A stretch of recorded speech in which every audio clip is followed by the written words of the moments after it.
Good evening and welcome to the nighttime heat right here on Prime FM 105.5. We are also being relayed by Radio Gegema, that is in Nimba County, Radio Kwatiket in Bonk, and of course Radio Wulogisi in Lofa County. We are streaming live on Prime FM Morovia 105.5.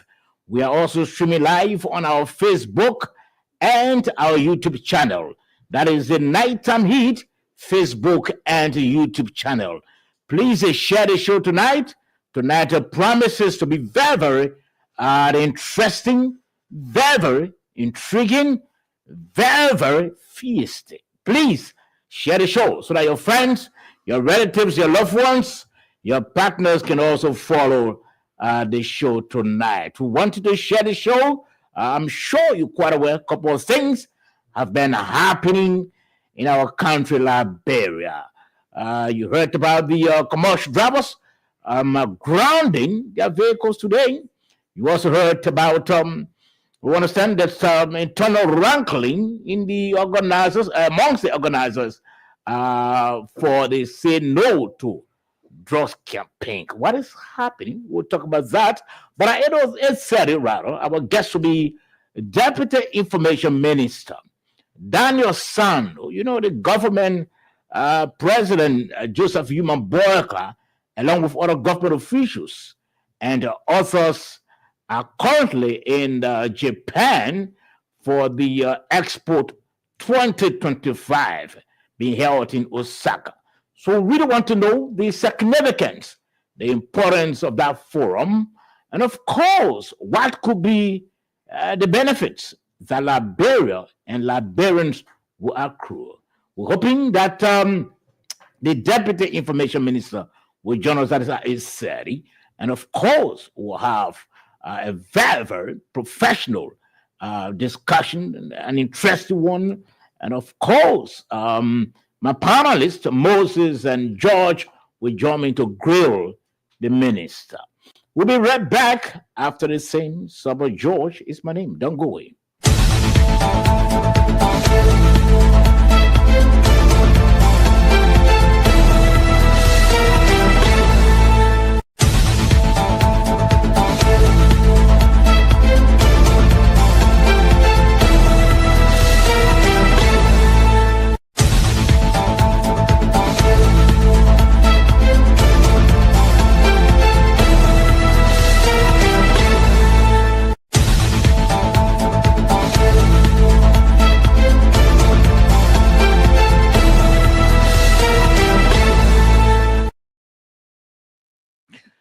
Welcome back to the nighttime heat tonight, and of course, one of my panelists, Josh Kennedy, rather, just walked in. Josh, welcome to the program. Thank you, Saba, and good evening to the Liberian people, and thanks to our ever-potent technicians who are always around, making sure that we have a good show. And how was the weekend with you? It was great. As usual, I want to be thankful to God. I'm okay. My family is okay. It's just that, this drugs issue is still Surely. serious problem. Surely. Yeah. So, we need to keep the momentum, the fight, as a people and government, because so many young people are losing their lives. Affected, yeah. We'll talk about that before 8:30. We're hoping that Moses can also join us. It's serious, like you said. We're hoping that Moses can join us quickly so that we can also bring Moses on.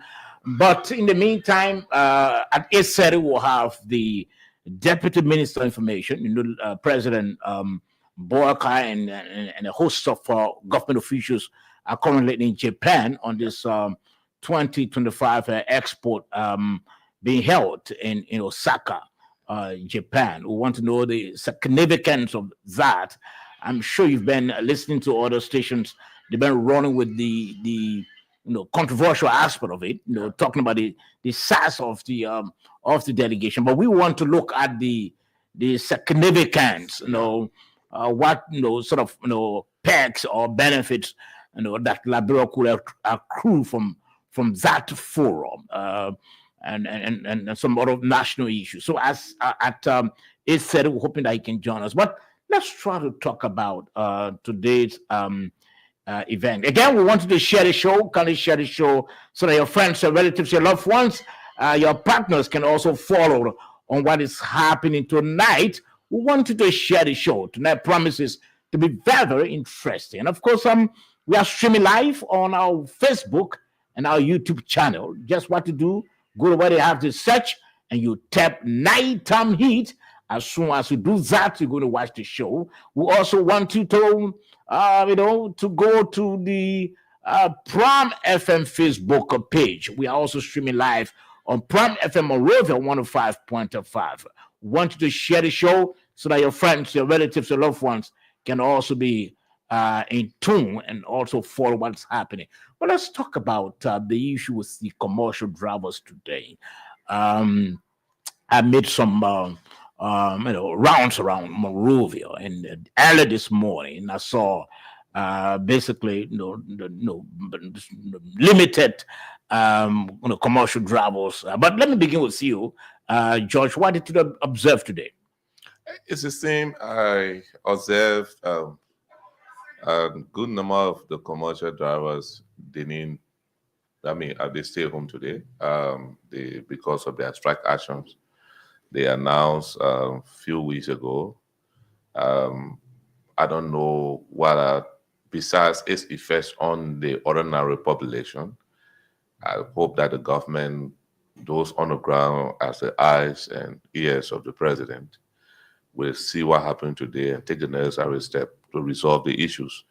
Because when the commercial drivers, when they go on strike, it got direct economic effect. It got direct impact on pricing, on cost of goods. It got direct impact on transportation, all the other issues. I know. So it directly affects the people. So it is my hope that the government will take the necessary step to resolve this issue with LTM, because it is getting very serious. Yes, the commercial drivers were basically protesting because I did contact the guy from the Ministry of Transport because I also saw them, saw a group of them also on the social media. They were protesting against the issue of what they call police harassment, and also against the LTM. And now, before we came on air, let me try to connect with the chief of or the chair of the House Committee on. But let me welcome Moses quickly. You can do what I'm trying to find the number. You can quickly welcome Moses. Hey, people, Moses, welcome to Nighttime Heat. Yeah, thank you. Yeah. Thank you. It was good. It was well spent. How was yours? Oh, very beautiful, very beautiful. Just that today we woke up in the face of strike, commercial drivers striking. So we now have some old vehicles. We wouldn't have been able to go to work today. But it is serious. It is serious. So Melo guys should have fight today. Yeah. I mean, this is something that I think the government will have to look into seriously. I think the population now is getting more conscious to respond to issue peacefully, that they will get a kind of result than going violent. I think that is better for our society. Yeah. Yes, I agree. Thank you. And Sobo, how are you today? Yes, I'm okay, Moses. How was the weekend? Yeah, like I said earlier, it was okay. I had some time off and spent some quality time with the kids and some friends. It was good. We are blessed to be alive, and I hope that your family enjoys your family too. I hope everyone is okay. Oh yes, surely they all. I was trying to connect. Okay, let's try to speak with the House Committee Chair on Transport, Representative Momo Siafakoro. He's now on the line. I spoke of him earlier before we came on air relative to the issue today, where commercial drivers grounded their vehicles across the country, not only Montserrat or Monrovia. So, Rep, welcome to the Nighttime Heat. Oh, thank you very much, Mr. Soba Josh. Okay, so I'm sure you followed what happened today from the perspective of the House of Representatives, where you serve as chair of the Committee on Transport. Was there any intervention made today?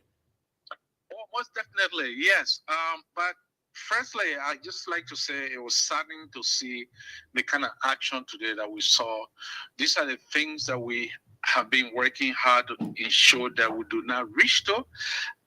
We know that a lot of Liberians wanted to go to work today on time. Unfortunately, it did not happen. We regret the situation. And we just want to say here openly, Mr. George, that we as government officials, we need to work, over time to avoid these kind of things, because this is how we earn. This is how people pay tax to government. This is how they go about earning, their daily bread, and this is how they go about helping the economy of the country. It is regrettable.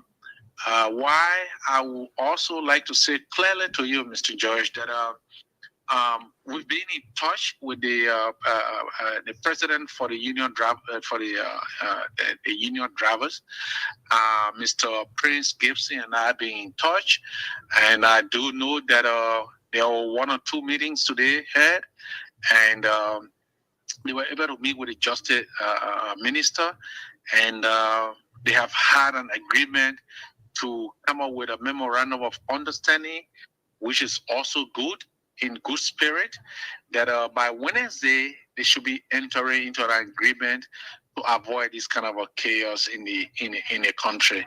We think that is something that we all as Liberians need to work together to avoid. Let me tell you something, Mr. George. Mm-hmm. We at the legislature have put a temporary halt to this process by LTM, and that we have hope that the justice minister would have helped to enforce this temporary still on the action of the LTM, so as to allow our Liberians. This thing is something we. Sorry, Mr. George. I mean, sometimes I go out of words to describe what I want to say, but these are Liberians. You're trying to take them from out of job. These are Liberians you are arresting. These are Liberians that have their licenses, they have their plates, and I'm even told by Mr. Prince Gibson that there are still people languishing in jail. Tomorrow morning, I'm going to call him again that we go after releasing most of these people that were arrested. We will be visiting, Zone 3, wherever we found out that they are, to see how we can release these people to ease the tension in the country, Mr. Soba Josh. Now, so are you saying to us, Representative Boto, that the order, placed on the operations of the LTM, the Liberia Traffic Management, is not holding at all? It's yes, I'm saying that clearly. Evident by the fact that, like I told you, Mr. Gibson have called me. Other people from the Ministry of Transport are calling, and arrests. Some people were being arrested. Some people were being, called, to say that they don't have the right license. I mean, it's a whole, multiversity of issues coming up here. But it's troubling. It's troubling, Mr. Representative Boto. It's troubling. How do you have the Ministry of Transport issuing license and registering vehicles at the same time the traffic management too is doing the same thing? that's why I'm just saying this is what we need to get to as quickly as possible. And this is all of us business. Even the fourth estate need to get involved with this right now. We need to come together. We need to work as a government. This is the Ministry of Transport. I mean, I understand the concession, aspect is there, and this is the reason why we say temporarily halt this process, go to status quo until we can resume. Because the thing is, the highest decision-making body of the legislature, is plenary, and by October we will be back, in session. Then we are hoping to look at the review the concession, look at it properly, see where we see necessary, where we know that it is not feasible. We have to be clear with the Liberian people and say that this concession is cancer. Right. No, the Minister of Justice, I understand, supposed to enforce the order from the legislature, but no, that didn't happen reportedly. Is it possible, or will we see in the nearby future a contempt on the Minister of Justice?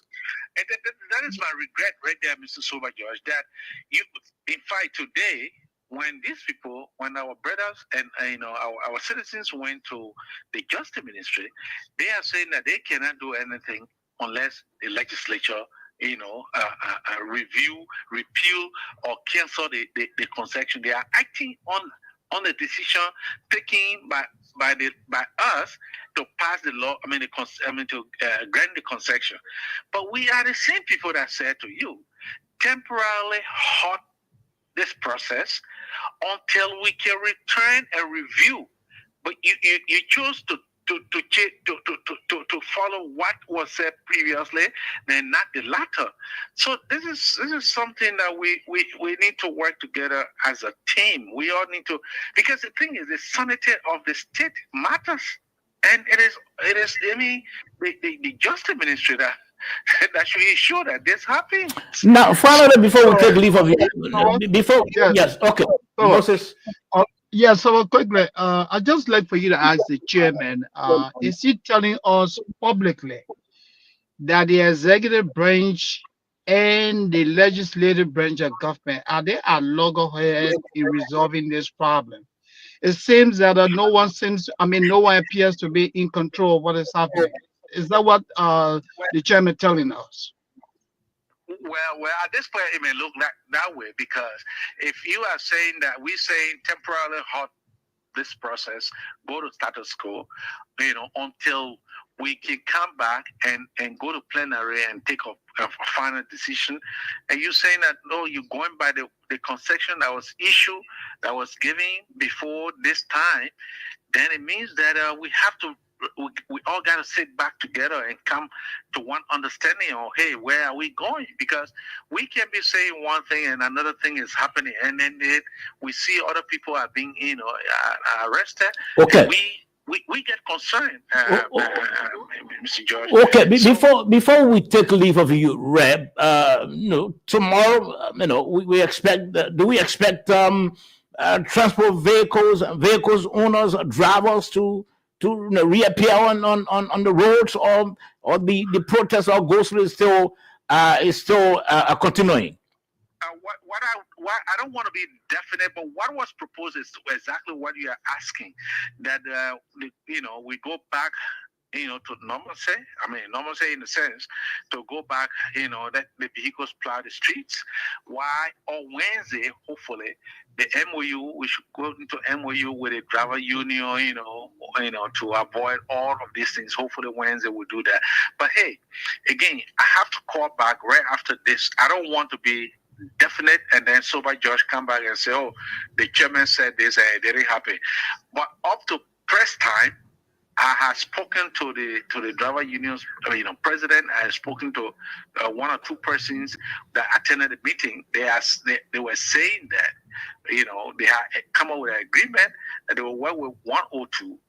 The Justice Minister has said they will work with 102, and hopefully Wednesday there will be another meeting where they all will, will conclude on the way forward.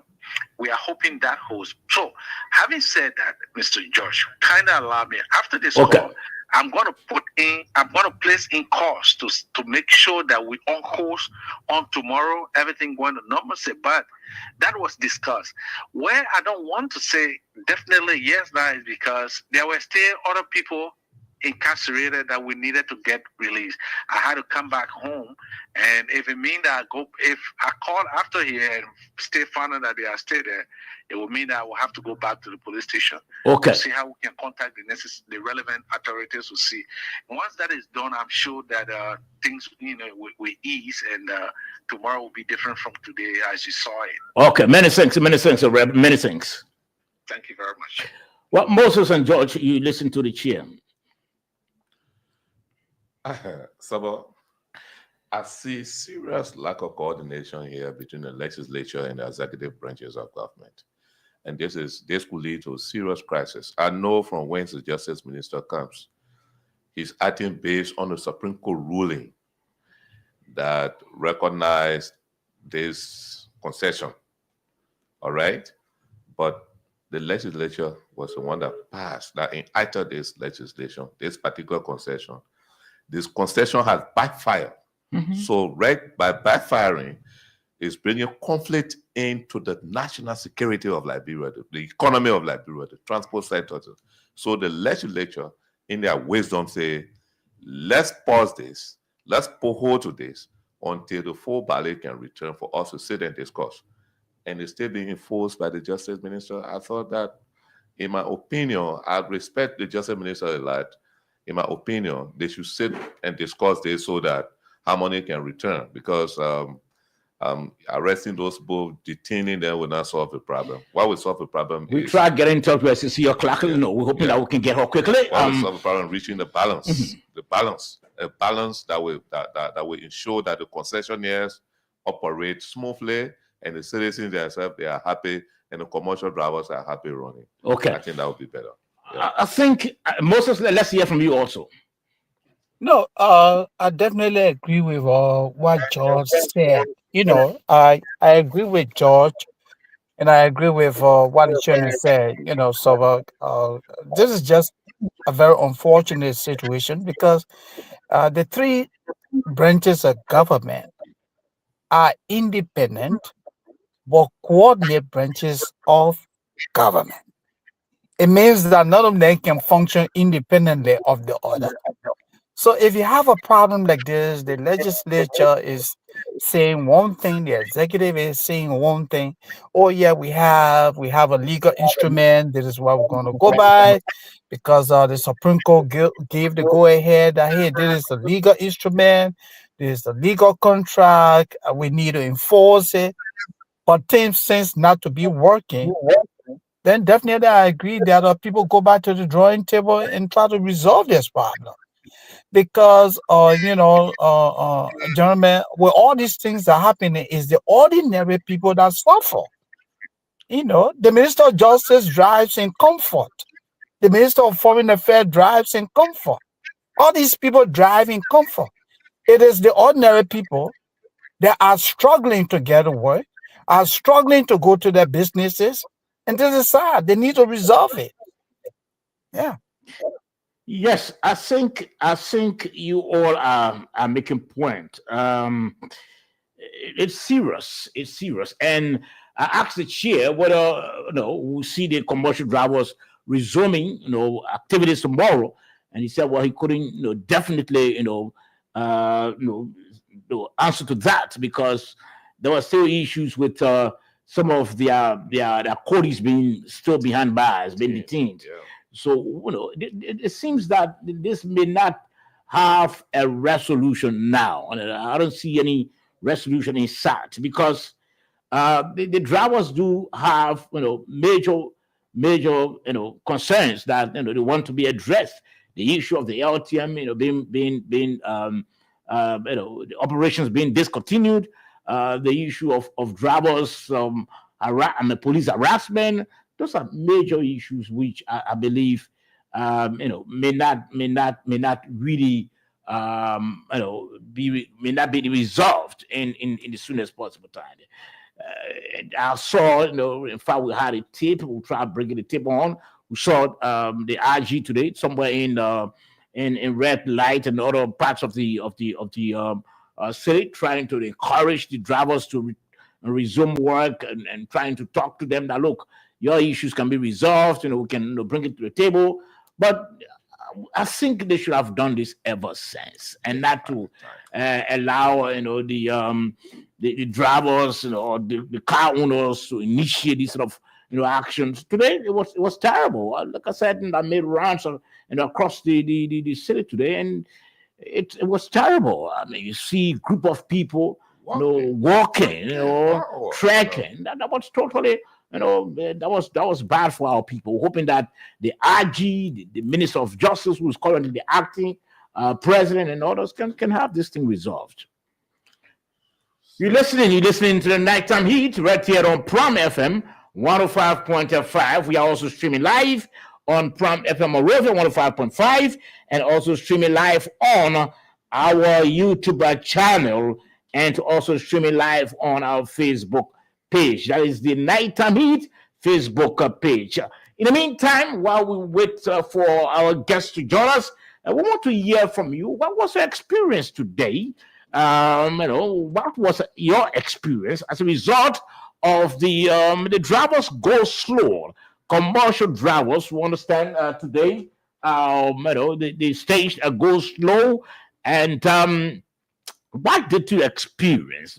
Did you walk? And how do you think we can have this thing resolved? We want to hear from you quickly. A few calls, 0778 460 793, or better still, 0886 540 987. Again, 0778 460 793, 0778 460 793, or better still, 0886 540 987. Want to hear from you. What was the experience today as a result of the go slow organized by the commercial drivers and car owners? What did you experience today? Want to hear from you. And you can call on the Orange or the Lone Star line. Let's take the first call on the line quickly. Good evening. Yeah, my name is Abraham. I'm calling from Banana. AB, let's hear from you quickly. AB, let's hear from you. Okay, seems like AB went off the line. We have to take another call quickly. Good evening. Good evening, sir. How are you? I'm okay. Let's hear from you. What was your experience today? Yeah, I'm Roland W.T. Kuman from New Crew Town. Okay. You guys, I'm congratulating you guys for what you are discussing this evening. Mm-hmm. My is that the people of Liberia, they know that when two wild animals are fought in a desert, the grass die. Mm-hmm. Yeah. So it is good what Sober George is talking. You people should look at it to dissolve up, to put hold on it. Because the other people, the small people, they are suffering. So thank you for your comment. Okay. Many thanks. Let's get another call on the line quickly. Good evening. Good evening. Hello? Yes, sir. Let's hear from you. Okay, so Sober George, this is journalist Octavian Williams. Okay, Octavian, let's hear from you. President of the President of Liberia. Okay, go right ahead. Yeah, and sometimes when you're driving home, you're listening to the conversation, you can be forced or constrained to call. Mm-hmm. Because you might not have another opportunity to expressing your views. Laws are passed in the interest of the people, right? Mm-hmm. So if you pass laws and the laws are against the interest of the people, then what is the benefit in the passage of that law? Look, some of us identify the Unity Party to come into power as journalists. And the reason was just clear that it is about Liberia. So when a political party feels it is necessary for another one to come to redeem the people. If Unity Party comes to power and dismisses 500 employees, and among those employees, you got even 10% that supported them. what good is it to the Liberian people? So the Unity Party must start running campaign against themselves as soon as possible, one. Secondly, they should stop shooting themselves in the legs. Those people you saw going to protest and they were beating them. Let me tell you, we don't know today. Gregor Coleman was done with Unity Party. He was coming. He was coming as coming security advisor. And you said that you messed your government up? I'm so disappointed. Okay. I'm so disgraced. I'm so ashamed. Sometimes it's difficult for us. Okay. Many thanks, Otavi. Let's Thank you, my brother Otavi. Quickly, good evening. Good evening. Yeah, Let's hear from you quickly.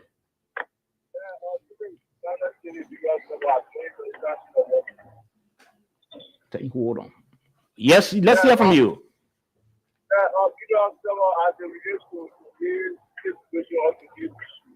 The last time on your show, I was there and tell you that two persons is responsible for the transfer of the epidemic from the police director and that of the justice system. Because there are people after the media senses have been changed. Because we cannot look at the same people who struggle to get this government into power at the end of the day, the people against the state attempt to say they are enemy of the state. We think it's that fair, we think it is wrong, we think that the president needs to come in and allow state and get someone on the justice system. There's so many things, so let it put in rest. And other people so that they can know that the people that have a job is also set. So I think serious action to be taken against the police director and that of the justice system. Okay. The next what's going to happen was very sad, and it is wrong, and it should not be anywhere in our society. Okay. Many thanks. Let's take another call on the line quickly. Good evening. David Cody, my name. Let's hear from you, Mr. Cody. And let me say good evening to you and to my good brothers in studio there, Mr. Kennedy, Mr. Sadi.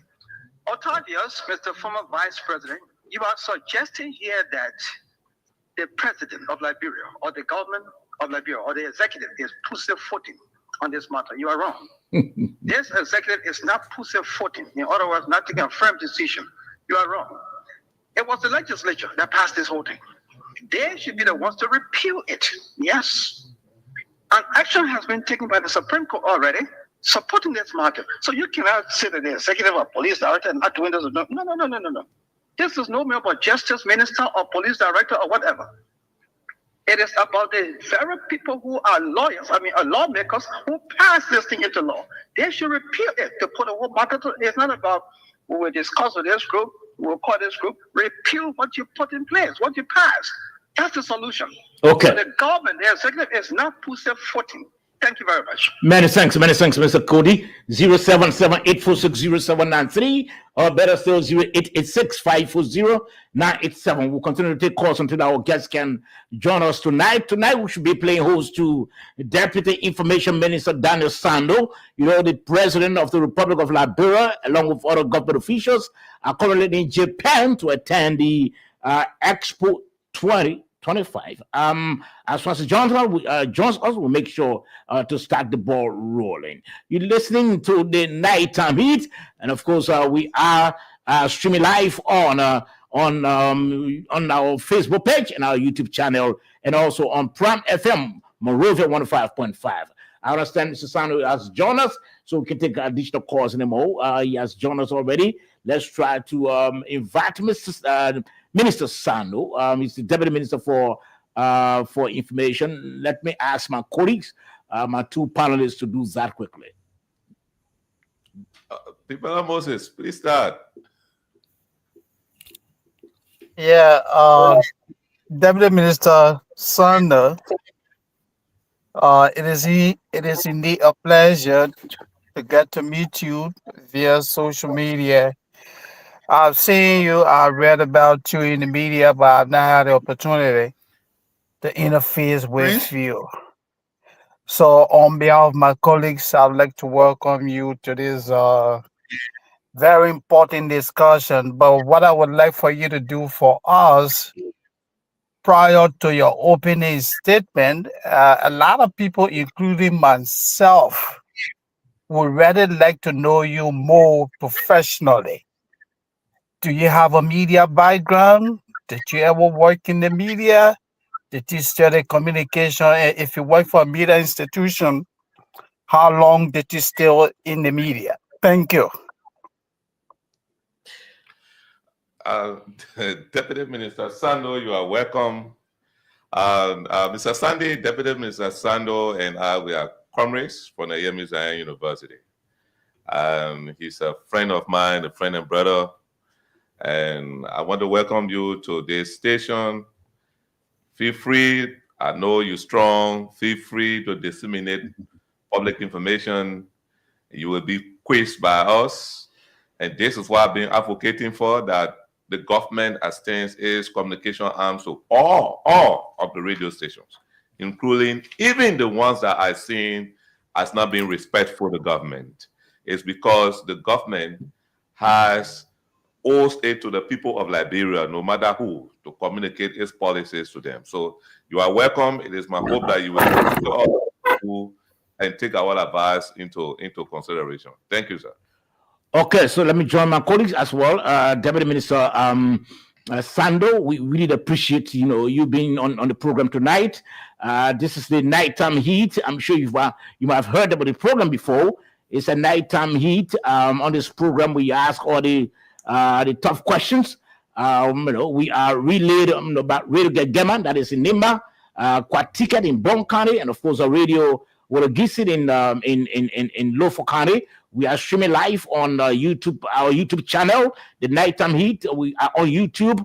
Also, we have our Facebook page. We are streaming live, and we are also streaming live on Pram FM Monrovia 105.5. So 3 platforms we are streaming live. Viewers, we want you to share the show tonight. Tonight promises to be very interesting. We have a major government spokesperson on this program. And of course, one reason for which we really invited him is to explain to us the significance of the Expo 2025 that the president and other government officials are going to attend. And some of the attending benefits that could really come to our people and come to our country. We don't want to join the flow of other institutions, media institutions that were just running with the negatives that has to do with the number of delegates constituting the delegation. No, we saw that it's quite important to know first about the significance of the export. I know we'll talk to you on the national issues, but we want to welcome you, Mr. Daniel Sando. Let's hear from you. Thank you very much, Mr. Slobo George. It's a privilege for me to be on the Nighttime Heat tonight. I recall a couple of months ago when you launched this program, you made effort to get me to appear here. Unfortunately, the schedule couldn't permit me. But I have always been a religious follower of Mr. Slobo George from the days of Star Radio to EFBC and now to Pram FM.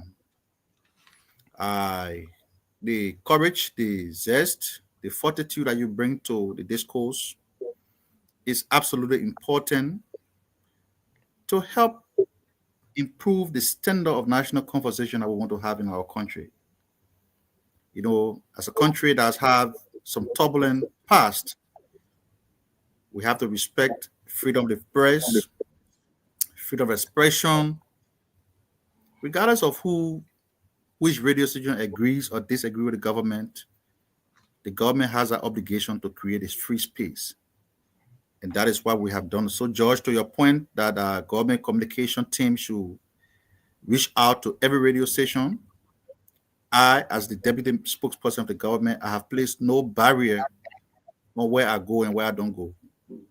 Thank you. The ones that you even think that the spokesperson of the government should not be sitting on, I normally go there. I would not want to call the names, but I go everywhere because the country we want to build is a country where if people even disagree with you, you should stay sit with them to have a talk. Because in the end, what matters to us is the forward march of our common patrimony, Liberia. I'd like to say thanks to Moses, my good friend George Kennedy for being here to add their respective voices to the national discourse. It's personally a pleasure for me to be on Prime FM and on the Nighttime Heat tonight for the first time. Of course, I've always been on Prime FM, but this is my first time on the Nighttime Heat. And I look forward to having an issues-based conversation with all of you so that we can be able to, correct some of the falsehood misconception that has been spread by regime critics, which is expected of them. But from the perspective of the government, how we see it, where the country is going, we are here to talk about it. It's a pleasure being here. Okay, so Moses had earlier asked a question. Do you care to answer before we can go straight into business? Yeah. So Moses wants to know where I come from, what I do, my professional background. So let me start from the professional standpoint. I hold an undergraduate degree in criminal justice, with emphasis in crimes and corrections.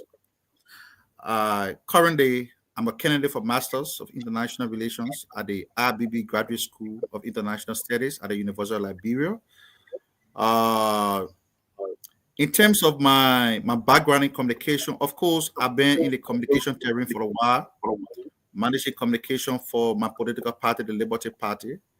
When I used to be at AME Zion University, I used to be the spokesperson of the Criminal Justice Student Association, where we were able to build ourselves in student advocacy, and onto the national scene where I served as a deputy spokesperson of the Liberty Party for a couple of years before I was elected as a vice chair for press and public affairs of the party in 2021. Up to that point, I also worked with the JMB campaign in 2023. I was one of the deputy spokesperson of that campaign, where we tried to place emphasis on the issues that were affecting our country and projecting the capability of our candidate to vote a personal attack. So yes, we've been around the communication terrain. I am a friend of the media, and I like the role that the media plays in our society to foster the national conversation. So yes, we've been around. Professionally, that's what I stand. From a practical standpoint, I've been in the terrain of political communication for a very long period of time before I was appointed by the President, His Excellency President Bouaka, as Deputy Minister for Technical Services. When the President saw that my potential was being under-neutralized, again, after a couple of months, in that first capacity, nominated me to the position of Deputy Minister for Press and Public Affairs. The position I currently serve with distinction, and we are helping to manage the communication on behalf of the government of the Republic of Liberia. So that's how much I am. I'm a son of Bomi County. My mother hails from Grand Bassa. My father hails from Bomi. My family got devastated by the war, so I was raised by the single parent. My mother reared me. So I can, to some extent, speak the Bassa vernacular very fluently. I'm hoping someday that I will reunite with my people to learn how to speak Gola properly. But I'm a citizen of Liberia, and I'm currently the Deputy Minister for Press and Public Affairs of the government of Liberia. Okay. Well, Moses, I'm sure you are pleased, right? Moses, you are muted. Moses, you are muted. Kindly unmute. Sorry, guys. Okay, I'm sorry about that. Deputy Minister, thank you so much for taking time to provide some basic information about you to get to know you professionally. Thank you. Now, at least I have my insight. When I talk to the Deputy Minister, I know who I'm talking about, who I'm talking to. So thank you. Thank you for the background information. Thank you. Thank you very much, Moses. Okay, so Mr. Minister, 2 days ago, let me begin on this note. 2 days ago, we saw a press statement from the Ministry of Foreign Affairs, and of course, let me just read the first line. The government of Liberia is pleased to announce its official participation in the World Expo 2025, scheduled to take place in Osaka, Kansai, Japan from August 23 to October 13, 2025. Let me not go forward with this, but first, we just want to bring us up to speed as to the significance of this whole Expo 2025 that we've been hearing about, and of course that the press have been reporting. Although other media institutions been concerned about the number of delegates, but we are concerned about the significance of this entire expo. So, Slobber, thanks for that question. And it was important that we come here because there has been a lot of misconception being spread about the president travel to Tokyo, Japan. And one of the misconceptions is what you just reiterated, that the purpose of the president leaving here is because the president is going to attend the Expo 2025 in Osaka, Japan. That information is not true. President Bouaka is currently out of the country in Japan to attend the TICA conference. The TICA is the Tokyo International Conference on African Development. Mm-hmm. So there are a lot of people who do not know the event the president is going to attend, why the size of the delegation, and so people are prone to criticism in this country. That's why I've come to know that everybody wants to criticize because the free space is available. But sometimes it is good to look beyond the obvious to know what's obtaining, what are the significance of this event, and why should the president take along with him a team of experts in various sectors to make proper representation on behalf of the government.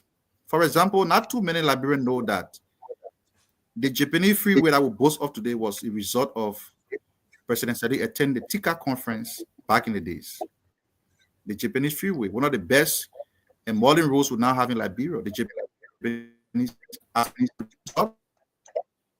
presentation that President Sadi made on behalf of the country. Today we can boast of a multi-million road connecting Somalia Drive to Kingsway Rail Line to ELW Junction.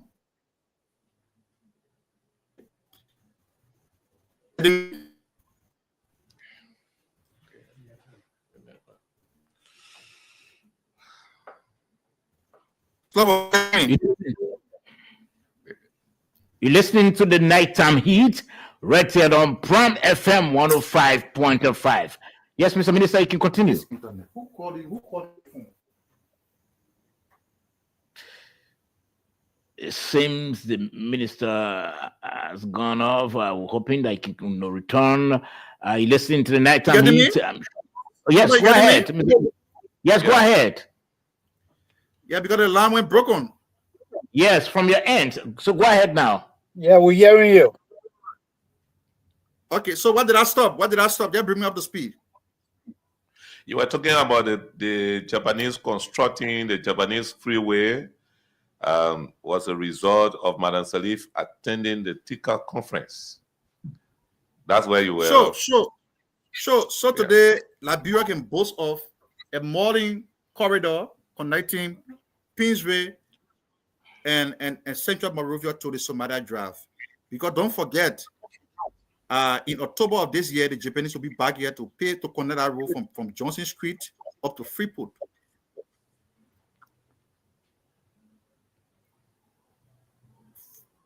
From Johnson Street up to Freeport. Okay. This internet wants to mess up all this. You're on air. We're listening to you.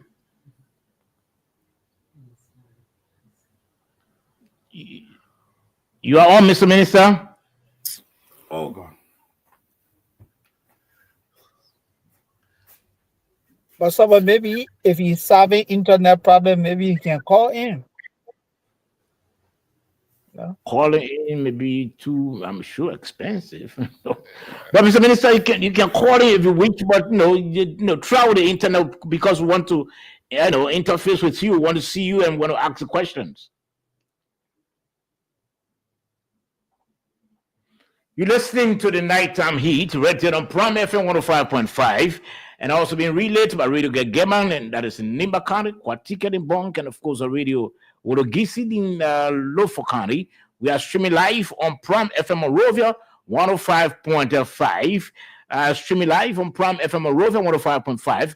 We want to share the show. We are also streaming live on our Facebook and our YouTube channel.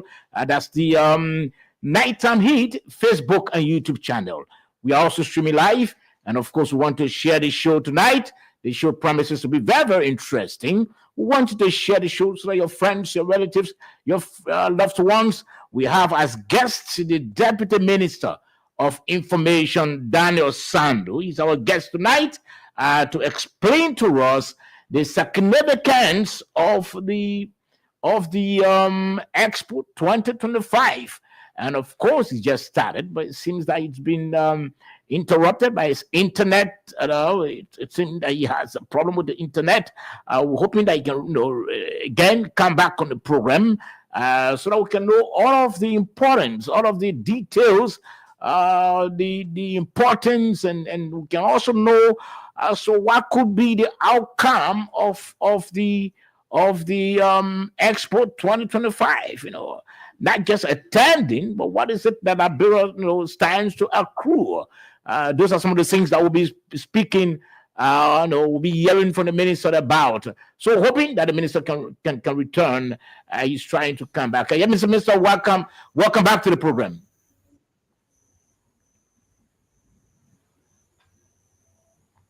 Mr. Minister, welcome back to the program.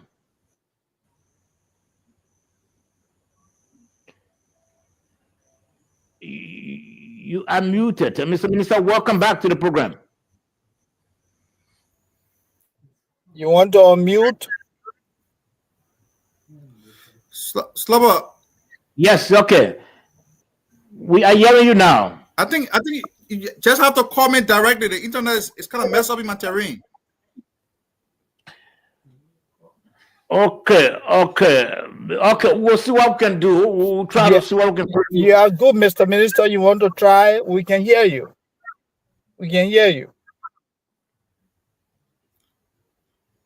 Slobber, did you get me? Yes. Okay. Just go off, Mr. Minister. We'll see what we can call you back. Just go off here. We'll see what we can call you back. You're listening to the Nighttime Heat. Let's take a brief stoppage, and then after which we'll return quickly. Let's take a break.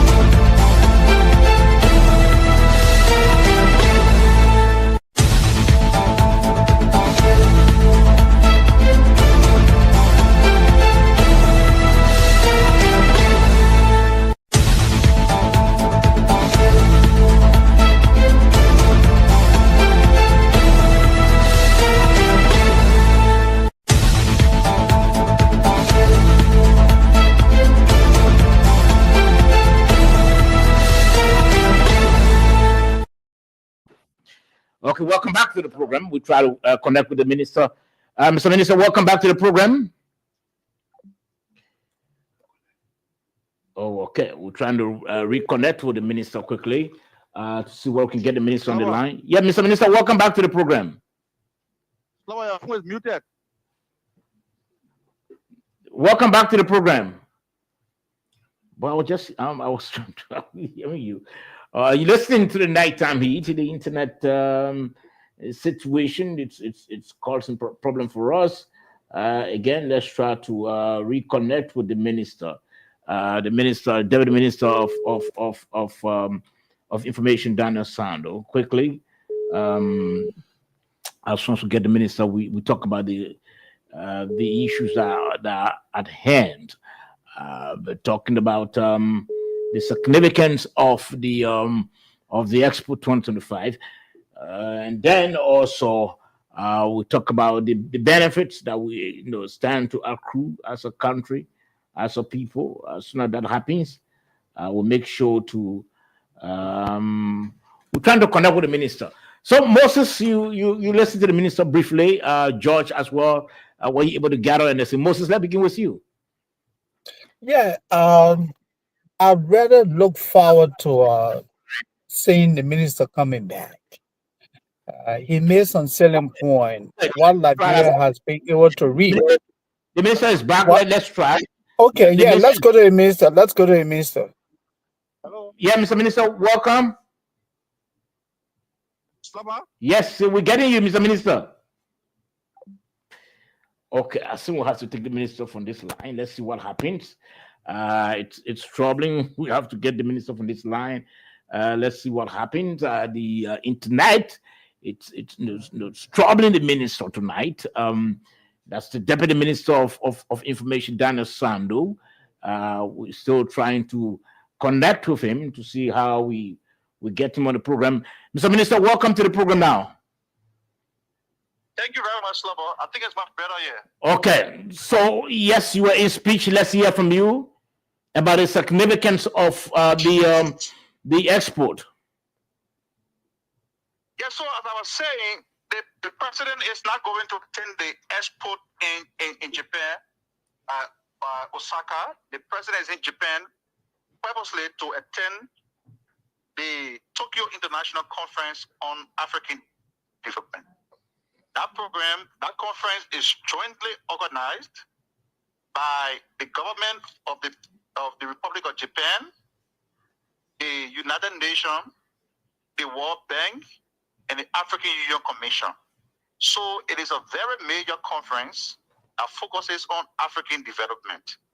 There are people who don't know, as I was saying initially, that the current Japanese freeway that we boast of as a country was constructed as a result of the support that Liberia got from the Japanese government following the attendance of President Sali at the TICA conference. So it's a conference from which the country has benefited. And we are hopeful that the representation that is being made by the president and his able delegation will bring similar fruitful results to the country. So the president is not there to attend the export, which will take place from the 23rd up to the 31st. It goes all the way up to October or September. But the president is purposely in Japan to attend the Tokyo International Conference on African Development. Okay, thank you for the clarity. What's the direction of the conference that the president has gone to attend? The conference is being held from the 16th to the 23rd of August. The 16th to the 23rd of August. Okay. Now, no, the president has gone. Go ahead. So before you go to the next point, people who are concerned about the size of the delegation, they have to understand that the president is a head of government, is a head of state, is a president of the country, but he doesn't run the various sectors, for example. This conference, there are high-level, there are many expected outcomes from the conference, right? We talk about high-level committees arrangement. We talk about loans, grant, and financial benefit that people get from this conference. The president cannot be the one negotiating or talking about financial instrument. Of course, the Minister of Finance has to be there, right? There are MOU that has to be signed with private sector, infrastructure and energy investment in the country. Talk about road power, ports logistics, and other port infrastructure in the country. You don't expect the president to sign it. Who will be spearheading the conversation when it comes to port infrastructure? It has to be the managing director of the MPA, right? Who will lead the country representation when we talk about negotiating loans, high-level committee negotiation on funding, loans, grant, and other financial instruments? It has to be the finance minister. One of the pillars of the arrest agenda is economic diversification, right? Agro value chain, agro processing, private sector development and support to the agriculture sector. Do you expect the president to sit and negotiate this kind of instrument on behalf of the country? Of course, it has to be done by the sector lead, the agriculture minister. Okay, when you talk about HEMO passive development, scholarship training, the health system, strengthening climate resilience, and other governance capacity building. Who's going to do it? Is it not the Minister of Education? So people have to understand that the formation of the delegation, the composition of the delegation, like accompanying the president, they are all there for specific reason. Because this conference, like I said, it's a very major conference. It's a very major conference, which the country, Liberia, has benefited a lot from. And we intend to build on our records and everything to get more from this conference. So they are there for specific reason. They're not there because the president going to watch football game. They're not there because he's going on sabbatical. They're there because he's making an able representation on behalf of the people of Liberia. Okay. He needs to be accompanied. He needs to be accompanied by these distinguished ladies and gentlemen who are lead in various sectors, who can make proper representation on behalf of the country when it comes to negotiating in some of the areas I just enumerated. So it is important that the delegation was composed in a manner and form to reflect the capacity of the government to do proper negotiation for the country. Okay, I know my two colleagues will come in, but let me ask this question before they come. This is not the first major travel by the president and his delegations. He traveled to other countries. What is expected? What sort of outcome? What is it that we stand to accrue? Because, again, we don't want the president coming back and Liberians are asking, what is it that he brought, or what is it coming? What is it that we stand to accrue as a country and as a people? Well, we stand to benefit a lot. We stand to benefit a lot. So we are a country that is challenged in various aspects, in various ways, in various sectors, right? So one of the benefits that we expect from Liberia participation in this conference for the country, a faster infrastructure and energy access, improved services, stronger ties with the people of the Republic of Japan, favorable financing, technology transfer, reputational gains. So we want to build on what we already have of them, right? For example, they are going to make a case for the country. When a case is made for the country, there are people who express interest in Liberia. Based on the negotiation, the conversation that we have there, we benefited before. We just want to build on what we already, records we already have with conference, the relationship we have with the people of the Republic of Japan, and everything, and get more benefit from it. I cannot put a cap on what we benefit precisely because I have to communicate with Minister of Information who's on the ground, but there are a lot the country stands to benefit just by attending this conference, because it has happened before, and we have no reason to doubt the possibility of getting more from this conference. Okay, Josh, you can come in before Moses. Yeah.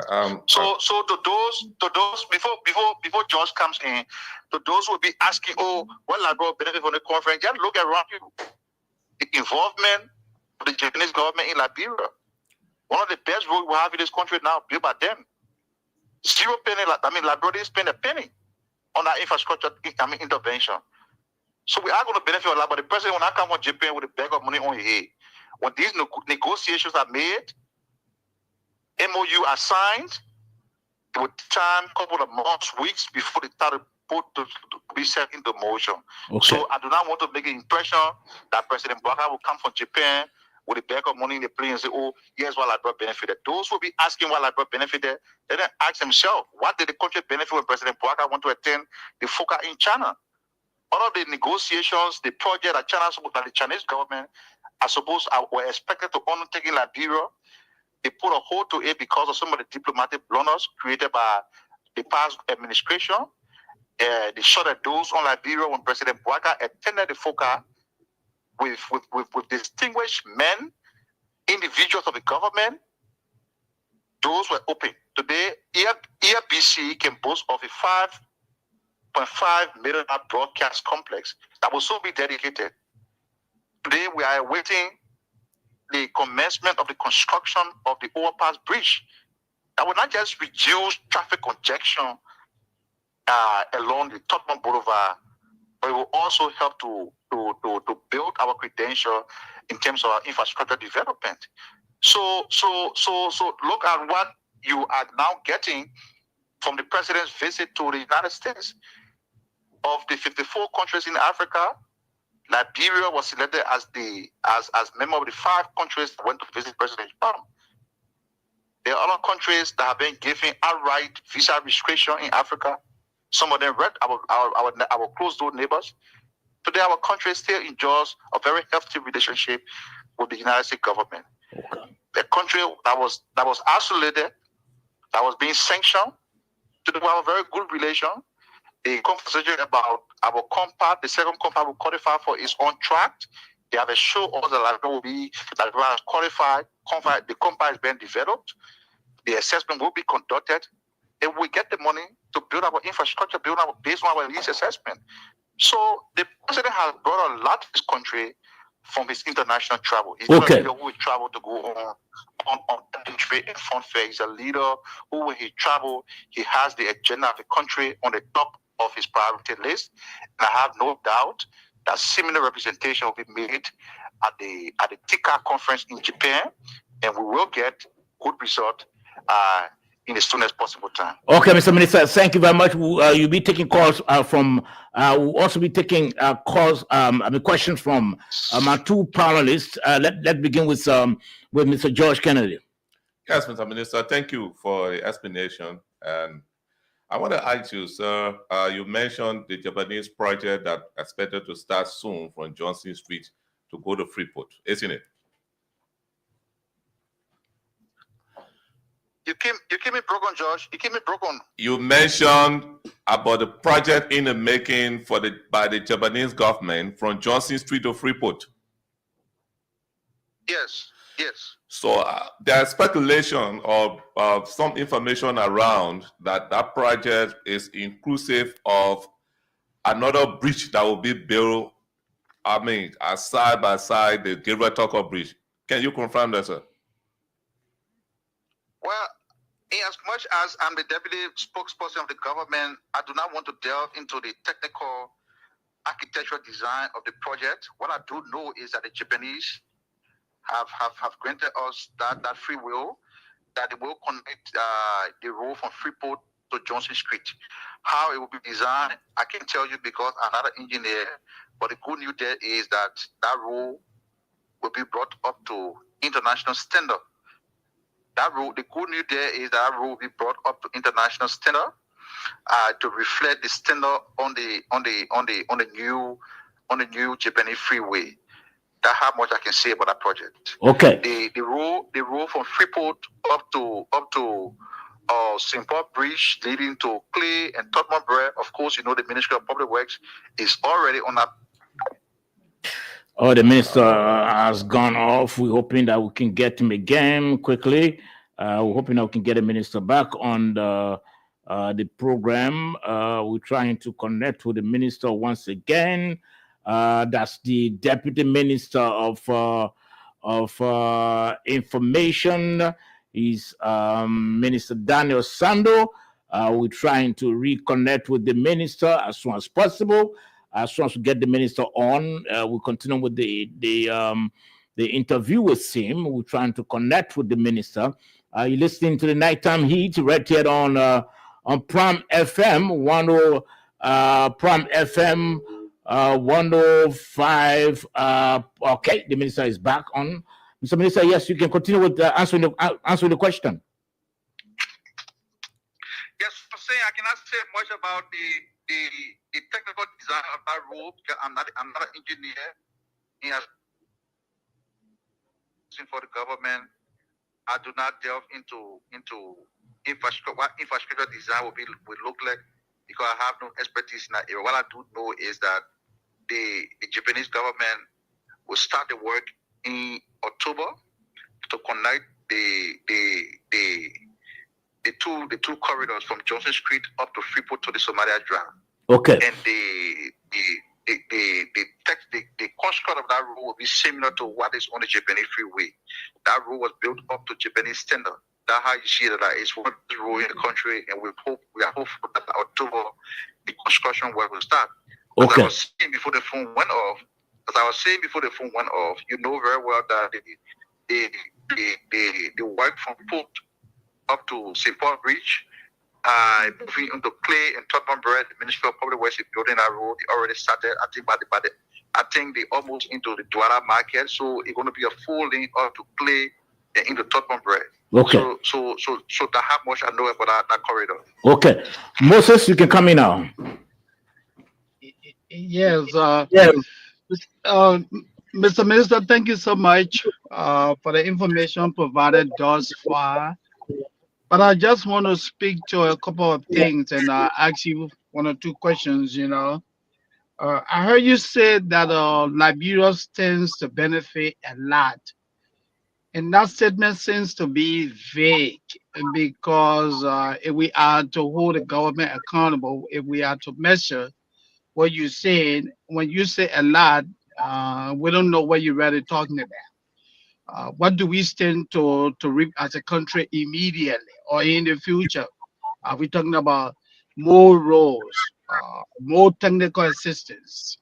So maybe that's something that the government will have to come to rather explain that to the people of Liberia. I would like to ask you this question. Let the minister answer. Let him answer. Yeah, go ahead. Go ahead, Mr. Minister. Go ahead, Mr. Minister. So I did mention initially that Liberia anticipate high-level commitments. So we talk about financing, grants, and MOU from private sector. Investment interests. We expect those to happen at this kind of international conference. That's why President delegation is composed in the way that you see it, because there will be negotiations on financing instrument. You expect the Minister of Finance to represent the country. You expect the National Investment Commission boss, who is there, to be representation of individuals who have private sector investment interest in Liberia. Okay, so when I say Liberia to benefit more, it goes beyond just the economic diversification I talk about. We talk about agricultural diversification as well. Okay, we talk about human capital development. They could also say, part of from our assessment, part of the program Liberia has, given the case the president made for all, is human capital development. Japan, as an advanced country, has a lot to offer Liberia in terms of human capital development. Okay, facilitation, governance, capacity building, everything, we can benefit from these areas. So when I say Liberia to benefit more, I didn't want to put a cap on it exactly. I know how people in this country can think. They say, Mr. Santos said on Prime FN, like President Bouaga will come from Japan with a bag of money. That's what I'm talking about. When I say Liberia stands to benefit more, because given our history with the TICA conference, we got a lot from there. Okay. We got a lot from there. So we have no doubt that the president and his delegation will make a strong case for Liberia, and the outcome will be positive for our country. Okay, the next question, Moses. Yes, Mr. Minister, help us understand here. Provide this clarification. It's reported that the president took along with him a delegation of 23. Some people put the number also at 40. Which is which? And then the second question, the second clarification I would like you to provide is the trip to Japan. How much is this costing the taxpayers of Liberia? Okay, so I see an attempt by some of our friends who consider the regime critics to try to inflate the reality and develop falsified narrative around the president's travel to Japan vis-a-vis the size of his delegation.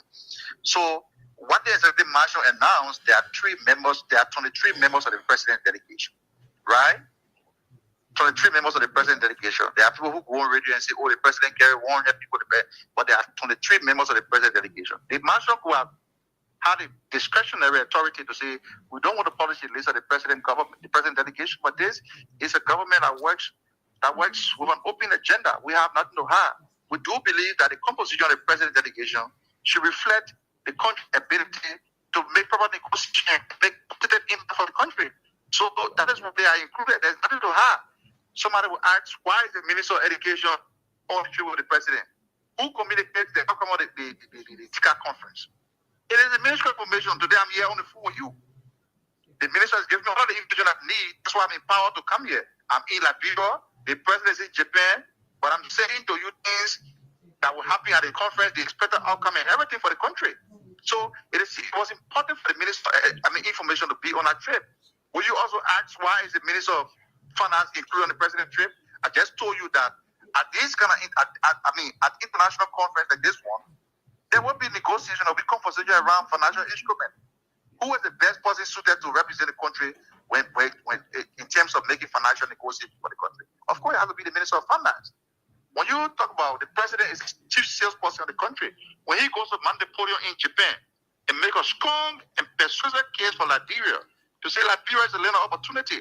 We have opportunities. Come and invest in Liberia. And somebody at the conference want to express interest from the private sector perspective, want to express interest in investing in Liberia tourist industry. Who do they go to? Of course, they have to go to the National Investment Commission first. They will have to lay out the country investment portfolio and everything to them, the investment climate in the country. So it was important for all of these people to be on the trip because they're not going to play football. They're not going to merry-make.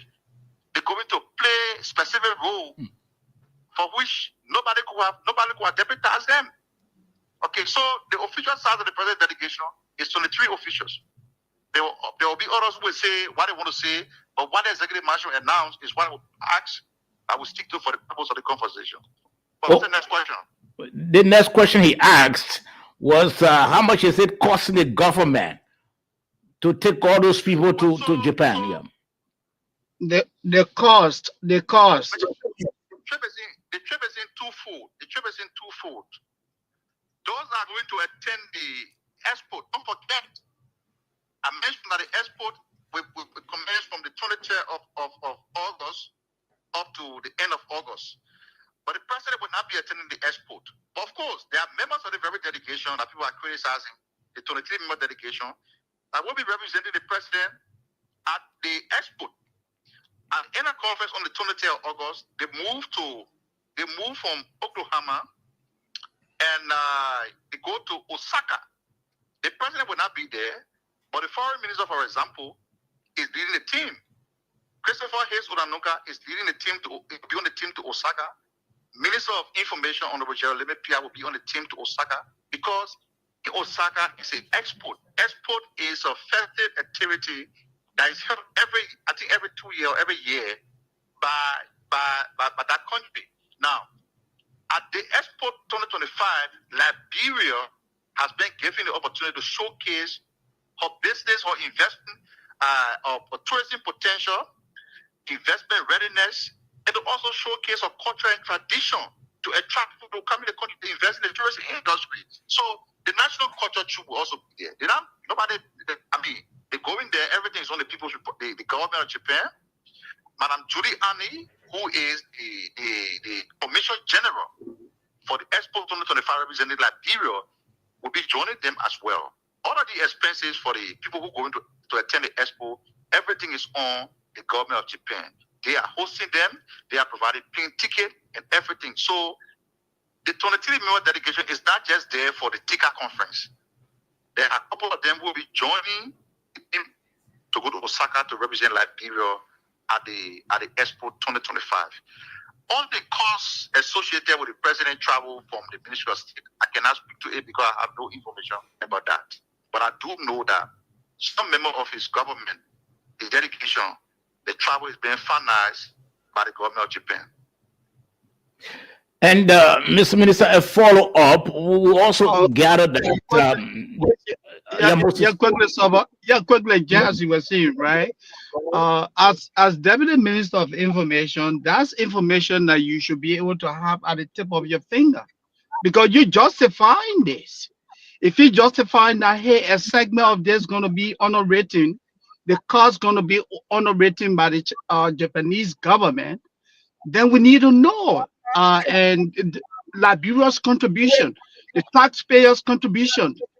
You're talking about 23 persons that are going to be away for over a week. How much is this costing the taxpayers of Liberia? We want you to speak to that, Mr. Deputy Minister. Moses. Go ahead, Mr. Minister, he's listening. Yeah, Moses, when the president of the country is traveling to represent the country at international conferences, who is supposed to pay for the air ticket? Of course, the government of Liberia. So yeah, but that's what we're asking you to give us a number. Give us the number, sir. How much is this costing the taxpayers? You have to give me the time, boss man. When you want to talk, I will listen to you, but you just have to give me the time to see what you have to say. You and me, But you have to respect my right to say what I want to say. I will not agree with you also, but I respect the right to say what you have to say. Then we can have a healthy conversation. As I said from the beginning of the conversation, I want to have an issue-based conversation, not to tread on the speculation that has been thrown out there by people. People want to know the facts. We listen to the facts and get it right. At the beginning of the show, someone said the president was going to Japan to attend Expo. I said no. That information is not true. The president is going to Tokyo to attend the TICA conference. And I defined what that conference was, what the outcome, the possible outcome Liberia will get from there. I lay out everything. On the president delegation, I told you why the size is 23, why it is important for the people who are on that delegation to be there. Because they're going to negotiate for Liberia. Except you want to say to me now, the president traveling, going to carry EPS officer, which is not important. Show me one person who was on that trip to say that the president is not important. But Deputy Minister Sando, it's just a simple question, and I see you going in cycle. Can you just give us a figure? That's all we want to hear from you. The taxpayer want to know how much is this trip going to cost the people of Liberia? My style of communication is that of manufacture. I communicate when I do know. That I'm the deputy spokesman of the government doesn't suggest that I know everything now. If you got a cost of the president travel, put it out there. You say I should put a cap on it. I can't guess. Okay. Now, Mr.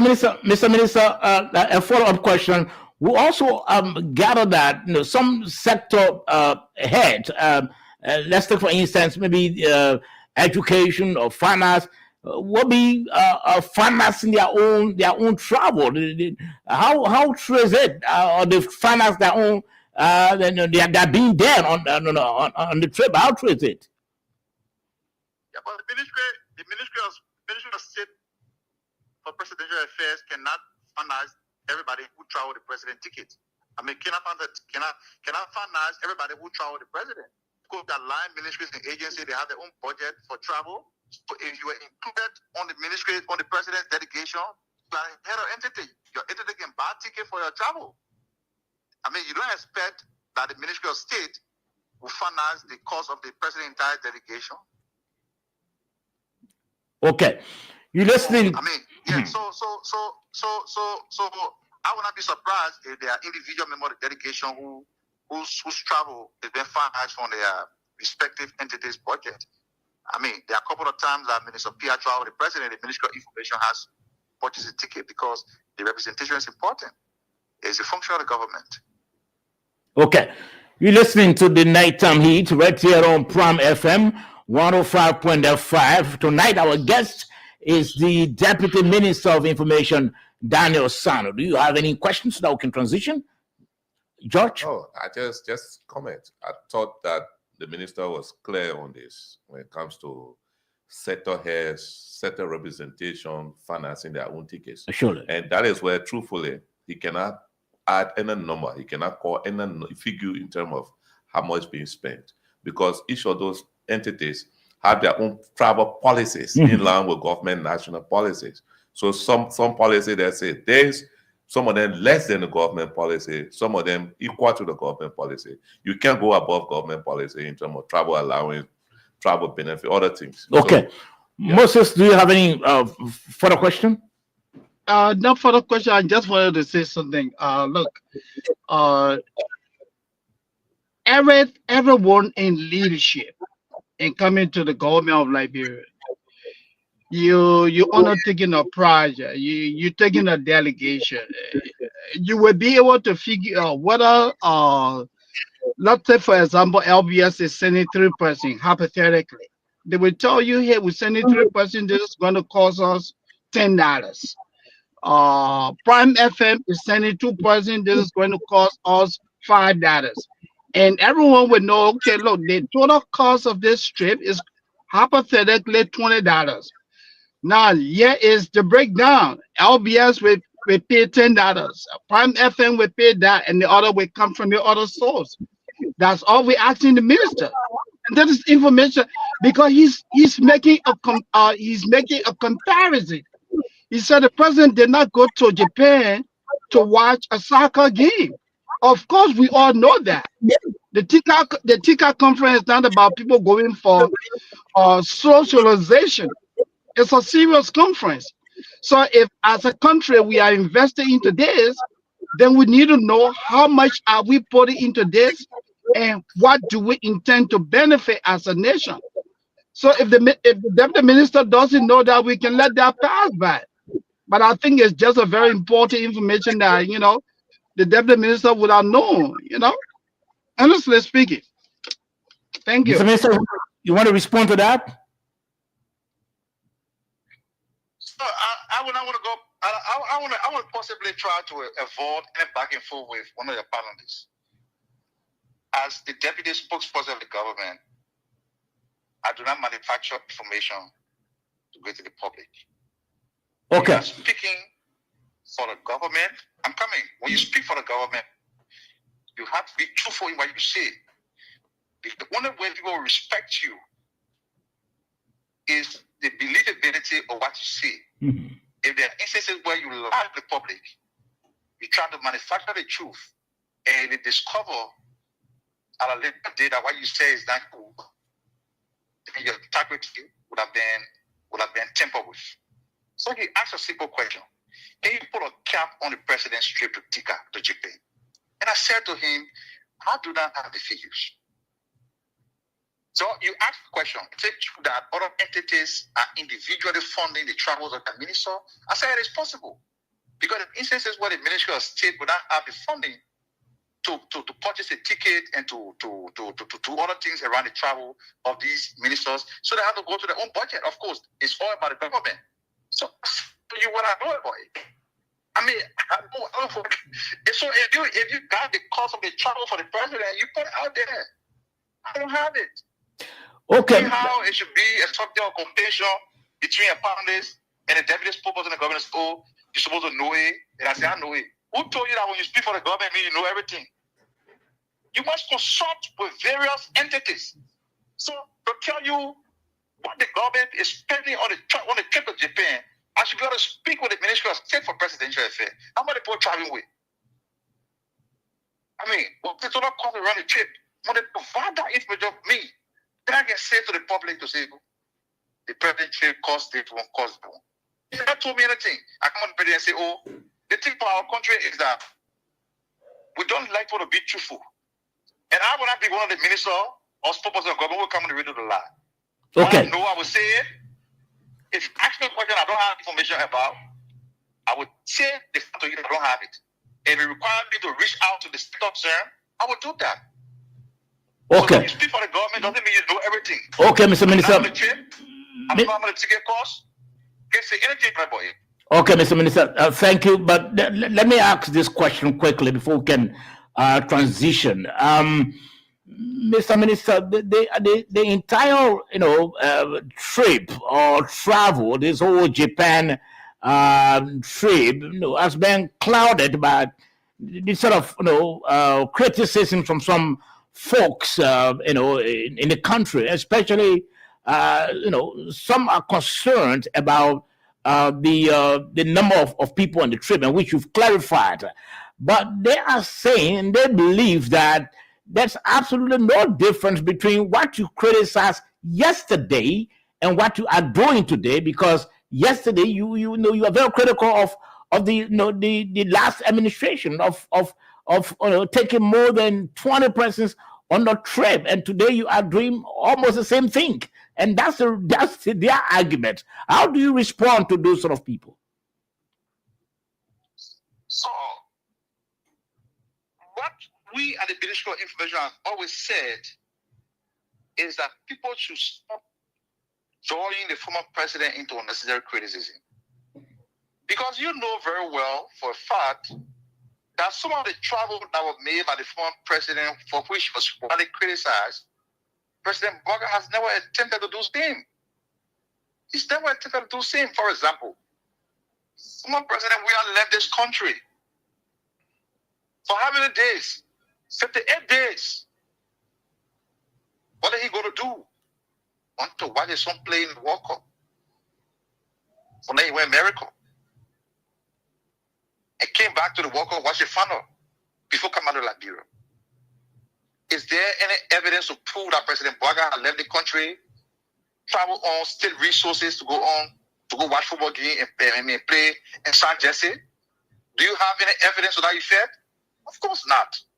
So let's start trying to manufacture similarities between what President Weah did and what President Bouaga is doing. Of course, you know President Bouaga is a serious president. He would not want to reduce the presidency to merit-making and funfair. He would not do that. So yes, he takes a 23-man delegation to Tokyo, Japan, to attend an international conference that is going to make a case for Liberia. So the trip is 2 in 1. From the TICA conference, a post delegation will go to Osaka, represent Liberia. There are private sector investors that will be represented in Osaka as well, going for investment opportunities. So there's no similarity. People who want to be career critics of the government, they have to stop manufacturing similarities. There's no parallel between that government and this government. Okay, so Bouaga will never travel from here. He will never travel from here over to Ghana to go sleep and come back in the morning. No. But look, Saba, He will not leave the country to go to America to go spend time to a parent home and come back after 58 days. He will not do so. Saba, Moses, we're back to the discussion there. Yeah, Moses. yeah. Mr. Deputy Minister, with all due respect to you, so I think the people listening to you, Liberians listening to you tonight, would really appreciate if you could just, put a little bit of pause on the moral equivalence that you're trying to make here. Or, George, we have to those more people to watch soccer game. President Bouaga is a serious man. We are not saying that. What you condemn today, that's what people are talking about. What you condemn today, it seems that is the same thing that's been repeated in this administration. Take, for example, the TICA conference. Hypothetically, you may have 2 or 3 persons coming from the Ministry of Foreign Affairs. So, for example, you have a Minister of Foreign Affairs, and you have the Chairman of Foreign Affairs, the Committee on Foreign Affairs. What is the essence of DeLon being on our trip? Mr. Minister, help us. Explain some of this redundancy for our people. Please explain that. You want to see? You see, I think you mentioned the mark and you're ready off target tonight. Because you want to question the presence of no, Mr. Minister, I'm not missing the mark. You're trying to draw the moral equivalence. That's what I want you to put a pause on. You're making a comparison between George Weah and President Joseph Yuma Bouaga, and that is not fair. Speak to what is happening now. Moses, let allow the minister to respond. I think the minister. Moses, let allow the minister to respond. I think the minister will respond to a question asked by Saba. Mr. Minister, go right ahead quickly. If you have your opinion, I will not stop you from expressing your opinion. That is a free space that the government continue to nurture. People who disagree with the government to come out and speak. We are all Liberians. But what I would allow you to is to manufacture false similarity. Because the government led by President Bouaga has never once lost out of their issue. Every trip this president has made out of the country has brought significant outcome and result to the government, to the country at large. I cited the instance where the government you're talking about, they created a diplomatic blockers for Liberia. China is one of the reliable partners. Look at you today. All of Liberia post-war infrastructure development. The Ministry Complex, LPS, the facility built by the people report of China. What did the past administration do? They created a diplomatic blunder that caused the Republic of China to shut the doors on Liberia. Okay, Mr. Bouaga went to attend. I'm coming. Let me learn. President Bouaga made an able representation for Liberia at the FOCA conference. What did you see happening? Will you also credit the delegation for the FOCA in the broad result of Liberia? Will you also question the delegation that went to quit? headed by the Minister of Finance, the Minister of Public Works, and others who want to Kuwait. They negotiated with the Kuwaiti government. They have reopened the doors, and counterpart funding for the Banga to Manitoba Road is now being made available. We want to criticize the delegation. So we should not get blinded criticize because we want to criticize.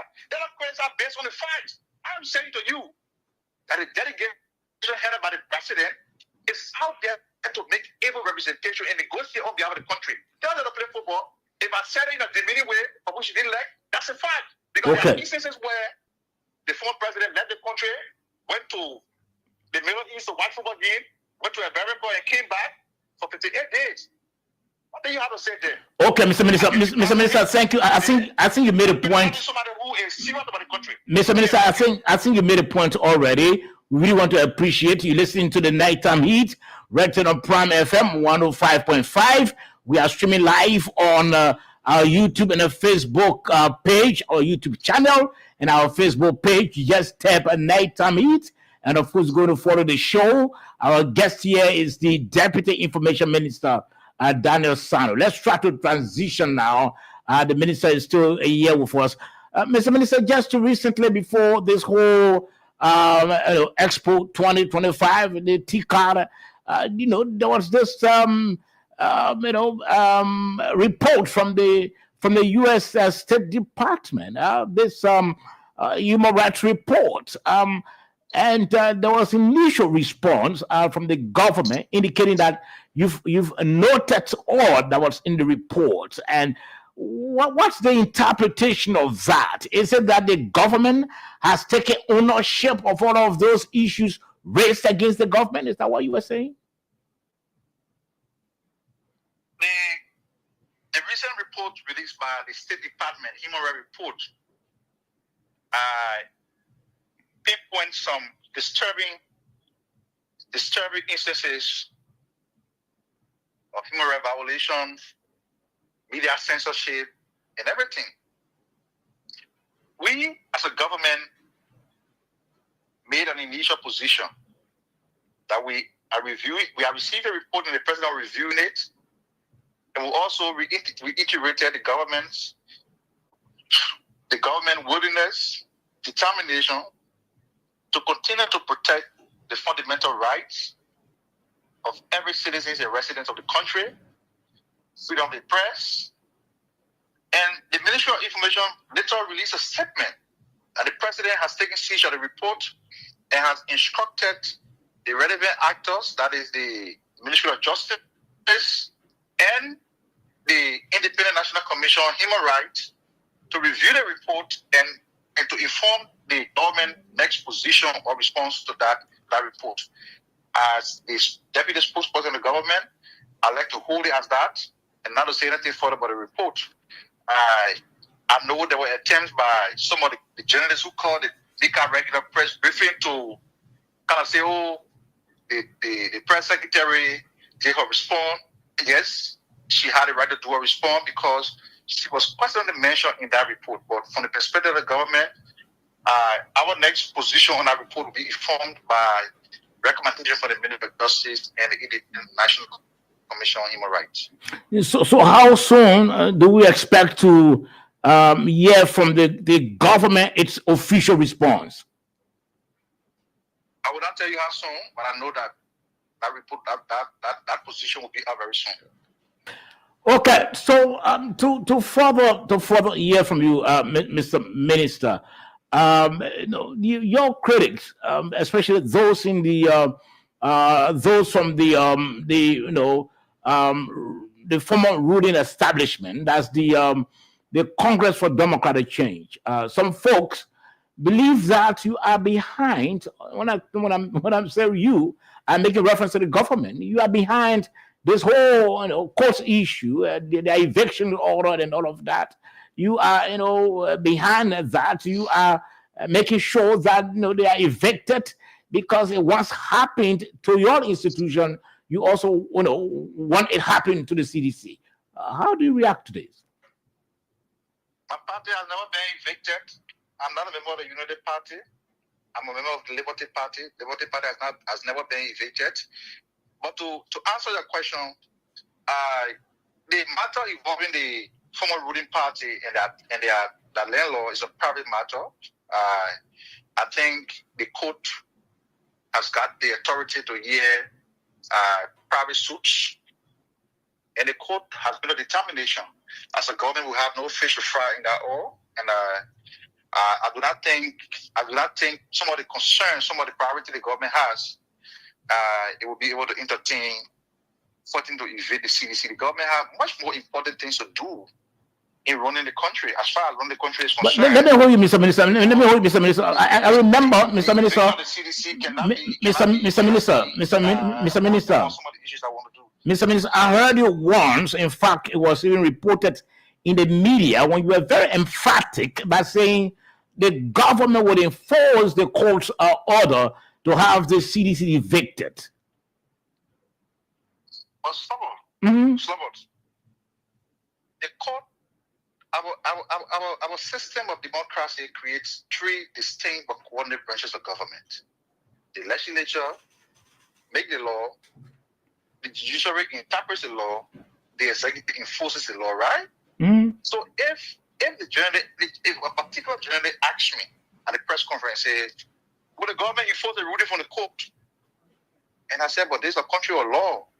Should the government be selective as to which ruling it can enforce and not enforce? Of course. The government is under obligation to enforce, the executive is under obligation to enforce any ruling from the court. Because the court does not have the power to enforce our own ruling. The court relies on the executive. So if we have a certain way of saying, the executive will choose which ruling to enforce and which ruling not to enforce, do you know what kind of system we have? The courts will be paralyzed. So I was responding to a question posed to me by a journalist. Will the government enforce the order from the civil law court? Do we have an option? No.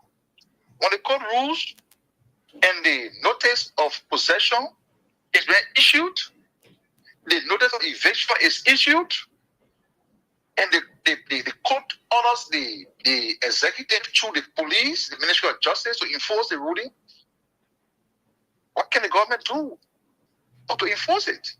So I was only responding to a question from a particular journalist, and I was not attempting to make the eviction of the CDC or the case between they and the landlord a subject of the conversation for the government. It's the least of our priority. We have a lot to do for the country, and I do not think that we want to trivialize the national conversation by focusing on who is evicted and how they are evicted. That's not our priority right now. Did they claim to do for the country? Did they claim the government's attention today, Mr. Minister, when you saw all the commercial drivers, commercial vehicles grounding, their operations? You saw your citizens tracking long distances. Did they claim the government's attention? Of course, the government has always been concerned about the well-being of the population, and that is why the relevant authorities from the executive were involved today, and I showed that the meeting that they had was able to resolve some of the concerns from the commercial drivers. It is unfortunate that they had to resort to strict action in that manner and form, but this is a democracy, and we cannot question how other people decide to exercise their rights. What we can do as a government is to continue to work with every sector, every citizen, every interest group to ensure that we can have a common dialogue and continue to support the progress of our nation. And that's exactly what the government did today through the Ministry of Justice and the Liberal National Police. Those who try to be violent, I'm told that 3 or 4 persons were apprehended. The police was on top of it, which is good. So yes, the conversation continues. I'm told that the action was a result of some concern that it raised to the National Police about harassment, about the card ticket fare and everything. But these are issues that we can resolve. It doesn't in any way suggest that they're not going to put the vehicles on the road tomorrow. But they have concern, which the government is always, open to address. They are our citizens, and we do respect their rights and know their concern as well. So, are you assuring your citizens that the commercial vehicles will be plying the streets tomorrow? There will be absolutely no protests anymore. The strike action was scheduled for today, and I'm sure, given the conversation that we has had with them, the vehicles will be on the road tomorrow. Okay, so Mr. Minister, before we open the lines, critics have been very beating on the government. They believe that you haven't demonstrated any sort of effort or sufficient effort to implement your arrest agenda, agricultural and all of that.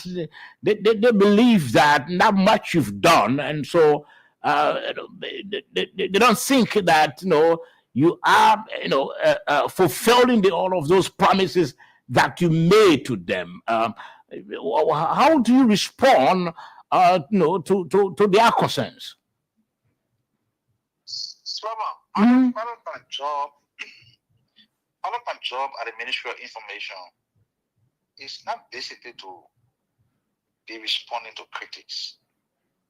Even if diamond were falling from heaven, the critic will still say it's falling too much. So I've learned to focus on talking about the progress of the government, the activities of the government, explaining what it means to the people.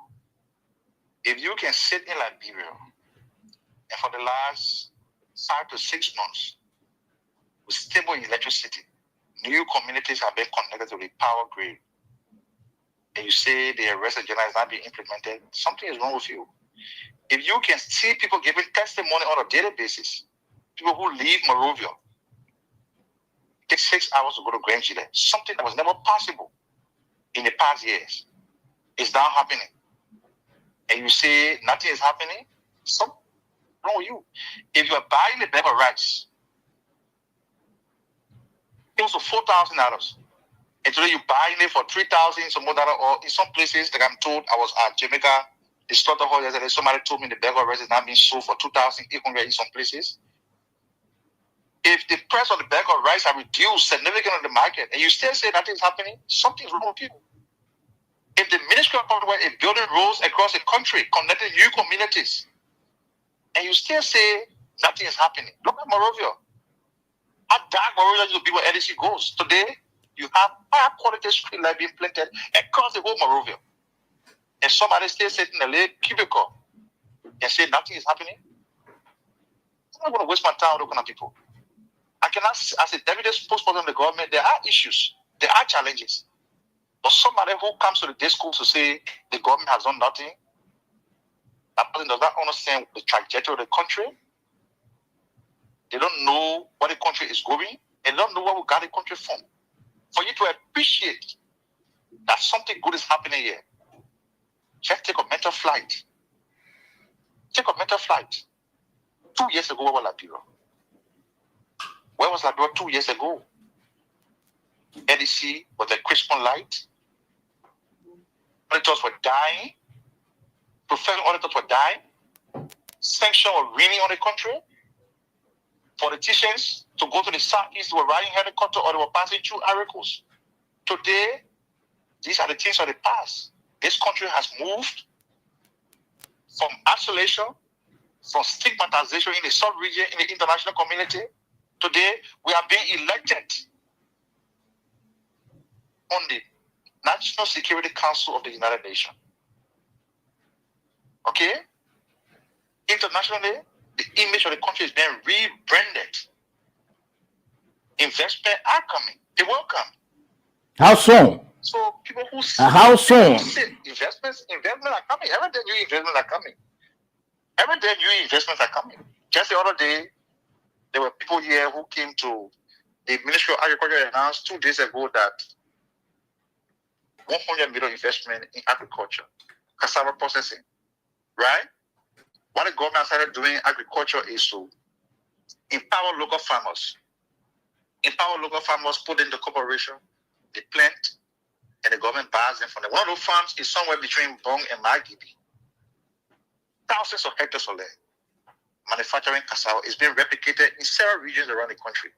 Okay? Maybe your next interview should target the Minister of Agriculture. He will tell you more about that project. So, we're not saying this upon it. We inherited a dysfunctional country. A dysfunctional country. So, you came to the Ministry of Information. When we took over, you were there, right? Mm. You saw how filthy that place was. You saw it. I know you're not saying it because you're a journalist and because of your independent posture, you're not coming to be able to say it. I know that. But you saw it. Go to the Ministry of Information tomorrow and see what the ministry is going through. Okay. Go to the Ministry of Lands and Mines. Okay, Mr. Minister. All across the country. Places that were dysfunctional have been brought back to life. Go to LWSC. Before then, that entity was only in the news for bad reason. Either they were stealing fuel, or they were protesting, or money was getting missing. Today, my good friend and brother Mo Ali has transformed that place in just over 2 years. I brought water to major communities around the country. We couldn't do everything in 2 years. But to appreciate where the country is, just look at what job we have left us. Then you appreciate where we came from. Okay. So good things are happening. Good things are happening. Okay, Mr. Minister. The national will not flourish. The national composition will not flourish without criticism. Those critics always gotta be there. Critics will have to be able to make the national composition beautiful. Okay, we will have to take some calls now quickly. We just want to please, hold the line, or maybe you can listen by phone, by radio, so that you can respond, or you still hold the line and then you can respond to some of the concerns. Because we have to take some calls. Let me see what I can take my radio on. Let me see what I can take my radio on. 105.5 here.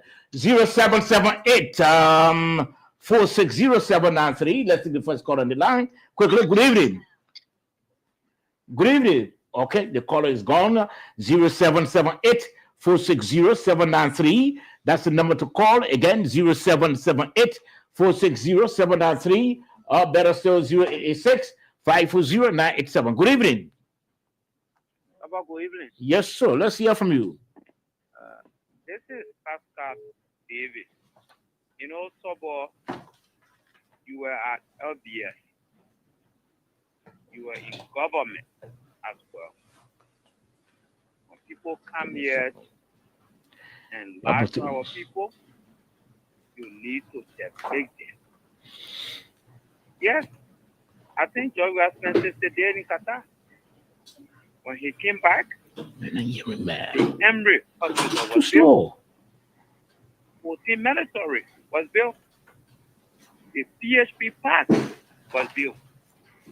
Today, Daniel Sando, minister and president, have traveled, and there's nothing. But let me say this as I conclude. Daniel, I'm not surprised. It is because your head is between the legs of Yumbli every neck. That's why you sound so dumb. A shameless dog. No, we're not going to take that from you. We're not going to take that from you. We have to take additional calls. Good evening. Good evening. Yes, sir. Let's hear from you quickly. Thank you. Good evening to my minister. Sekou Fofana, I'm calling for Ajay to the line. Okay. Also, but let me, Minister, thank you very much for your help. I don't surprise. I wouldn't impress because the Baga made no mistake. But let me say quickly about the trouble of the papi.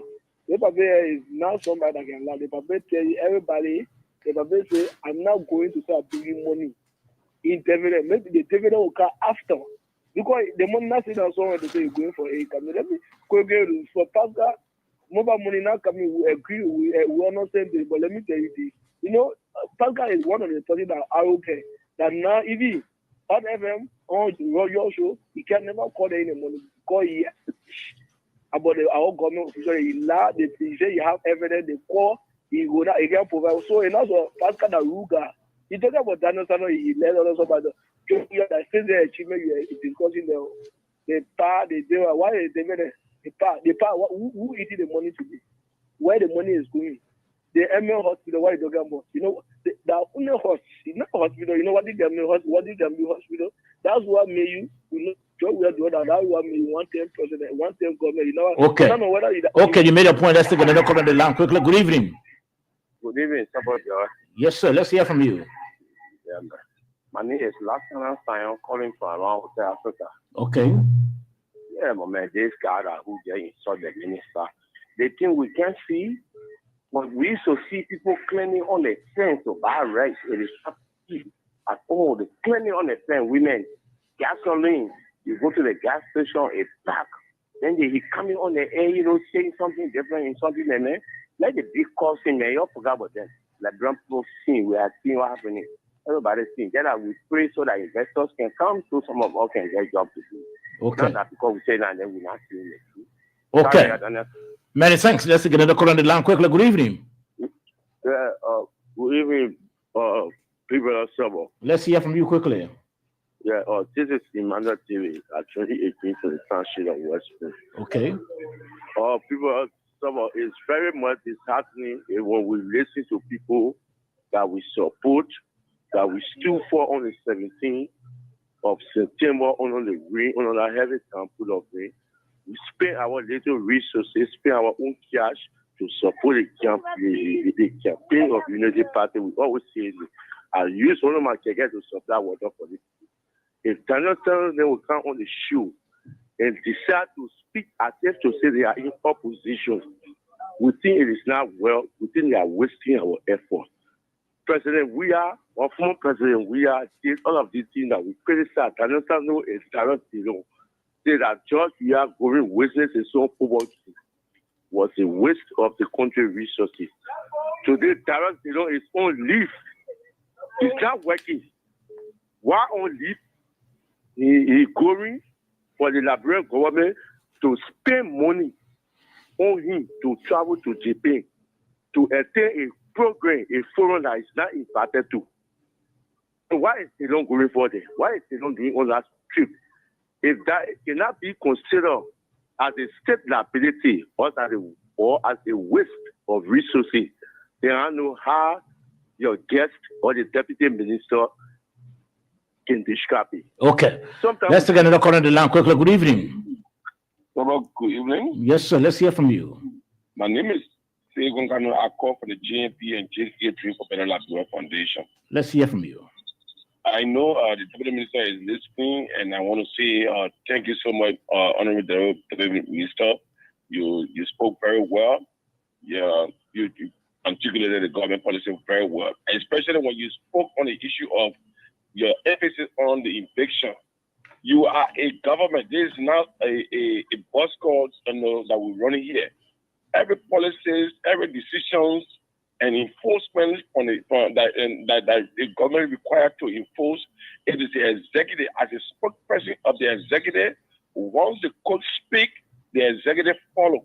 That's how government operates. So, emphasizing on the invasion of CDC, it was never a mistake. Let me speak to the trip of the president. I don't really want to know why Liberia, really looking for, because if we want employment, who are those that want to create an employment opportunity? It is the very government. A team of engineer or advisor. I mean, specialized people taken by the president to go and seek for job. Then you complain. Allow the president to sit down here and we look up to him for job. I don't know what we're really looking for. The Ministry of Agriculture just announced $100 million investment in agriculture sector. I thought some people should be preparing themselves to go and seek job there. Okay, the president had to negotiate and ensure that job is available. So, President, we are sorry to go white for work. Is that a pleasure that we talk? It was good that we shouldn't talk about. Okay, you made your point. Let's take another call on the line quickly. Good evening. Good evening, sir. Let's hear from you. My name is Jeremiah Jiko. I call from district number 17. So let me appreciate the deputy minister. We ask that the government try to do more, look for more investors to come and invest. We need more companies for the Liberian people. But so I have in my hand a newly established company. There's some people that give me today, why? Because I'm a motorcyclist, and they're saying they are looking for job. I mean, people that can do. There's a company called Format, a new company. So I'm a witness to that. I think companies are coming. They are looking for office assistant. I have the people right in my hand. Cleaners, sales representative, marketers, security, and cookers. So there's a new company, Format. Okay, all right. Thank you. Made your point. Okay, thank you. Okay, thank you. You made a point. No, ever read advertising the company. Let's hear from you. Good evening. Hello. Good evening. Yeah, good evening, sir. How are you, sir? I'm okay, sir. Let's hear from you quickly. Yeah, I'm Fasi Sharif. Okay. I'm a visually impaired person. I'm appealing to our honorable. I've been pulled out last night. They gave me a notice that I don't have a rent to pay. My money's finished. 2 months now. I can't pay. That is my problem, my brother. So how much you paying? How much you paying so that the minister can know? I'm paying $15 by month. You get $180. Okay, the minister is on. He's listening, so I'm sure you do something. That is my number. In Carwell. I'm a blind person. Yeah, when we get it from the minister, we announce that that Prime FM has it, and you can come to Prime FM. When the minister gives it now. Let's get another caller on the line quickly. Good evening. Hello. Good evening. Hello. Good evening. Yes, sir. Good evening, yeah, let's hear from you quickly. Thank you. Let me say good evening to all the panelists on the panel tonight. This is Kwewu William Coffey, and I joined this conversation from this show today. Well, let me appreciate our dynamic deputy and for the split deliberations and all of the information provided regarding the president's trip to Tokyo. Look, let's be clear with this. Mr. Sando, let me appreciate you for elevating the discussion. You know, the discussion is too big, and, you know, some of the comrades do not have knowledge regarding this discussion, so they come to insult. Do not be detailed. So speak up the issue. You people say these men, or these are people who sit on one platform, they create their own platform, they now appear on other stations, right, to tell the story or to speak for the government. Now they're telling their own platform on their own, or they're telling their own performance on their own platform. Now they come in outside and you come to get angry. And so you asking them questions or come whatsoever thing they say, you are not doing it, but come to insult. I think everybody who is sound on that trip, they have impact. The law is the ear foreign affairs. When Kevin Women pay, he's going to represent the market sector of our country, the market, so that investors and companies can come. You know, you can't. The commerce minister, she's going to the business summit. They carry also the Liberia Business Association president, right? So these are people that are very strategic. That the people want to maybe they want to discuss on behalf of Liberia and Okay. Okay, let's take another call on the line quickly. Good evening. Sabah, good evening. Yes, sir. Let's hear from you. Let me say good evening to your panelists and to the minister, Mr. Daniel Sano. My name is Theophilus T. Tobin II, and I'm in Monrovia. Sabah, it was a very good thing for you to invite the minister and to clarify on the trip of the president. You know, there were this misconception, in the public, especially coming from, the regime critics, running with misleading information with regards to the president's trip. So there's no bad thing today that the minister is on the show. But let me say to one of your panelists, I think the panelist that is online, he's always, want to show that he's critical, even with things that, does not even want to be critical on. Look, the minister has cleared as crystal that he does not have information on how much each sectors, each ministry and agency that traveled along with the president is spending on a particular trip. And then there's your panelist, someone want the minister to come and say 500,000. So tomorrow he will be the very person who will carry and say, oh, Minister Daniel Sano was on the radio and he said the government spent 500,000. The minister is saying to you that he does not have any of the information to his disposal at the moment. Okay, if that's something that you want to know upon the return of the the officials on the trip, maybe the minister can say, okay, yes, we can do a fact finding, we can do a follow-up to know how much it was spent. But instead of you pressing on, when the men line out then tomorrow, you'll be the very person who will start running around saying, oh, the minister said this, the minister said that. But thank you, Mr. Minister, and it is no mistake that you are the government spokesperson. Okay, many thanks. Mr. Minister, are you still online, or are you going to call back? Let's see whether the minister is still online. Yes, Mr. Minister, are you still online? Mr. Minister? It seems that the minister is off. We're hoping I can call back so you can. Okay, fine. So it's about time that you respond to those concerns so that we can let you go. Well, very interesting interaction from the line. I see that majority, if not all of your callers, are very supportive of the position that I made on the show. Slower, like one of your callers said,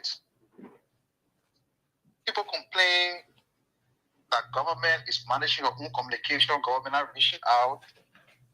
And other day you were everybody's asking us, you say, oh, why we take our time to go in the class reloaded to talk about issues concerning the government progress, activities, and other initiatives. We had to do so. Because the first thing here, as a government, we understand the psychology of our country, the people in our country. We know very well. First, there is the desire out there to make this government appear to be similar to the former administration. And we cannot accept that. Because we know what the country went through the previous administration. And so, we try to distinguish ourselves. Unlike them, we are not weaponizing against the media. We have created a free space for the media to flourish. So we're using the media to tell our story. And then we'll come on the radio, regardless of platform it is, people take onto themselves the opportunity, try to misuse it to bring invectives and everything. But anyway, I can understand the frustration of some of our friends. The fellow who called Pascal David, I have not met him before, but I know that he's an unrepentant sedition. And he chose to insult somebody who is very close to me. I consider her my mother. He chose to insult her. And surprisingly, you're lying to say what you want to say. He got the lie. But the country can now see the people who are in power. No, recording off. We actually cutting What he off. said, he said, We're cutting off. what you want to say when you cut it off. Yeah, No. no.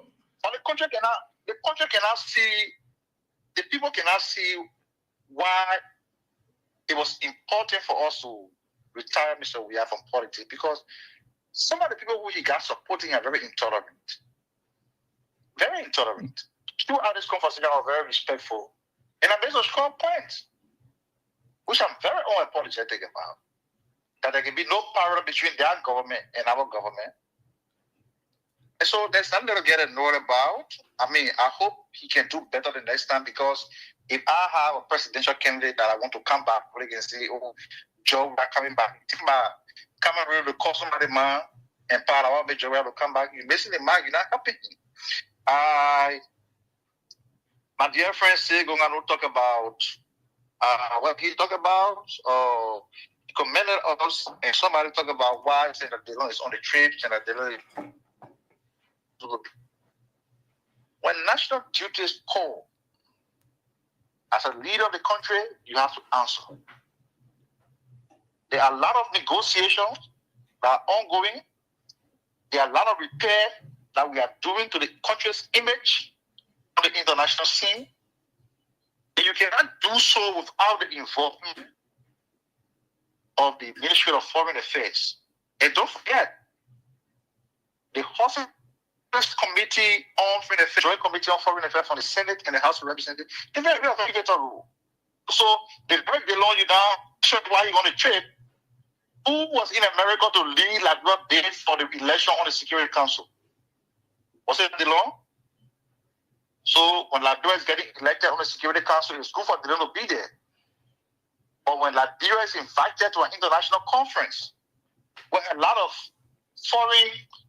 foreign policy issues will interplay, they should not be there because you're on vacation.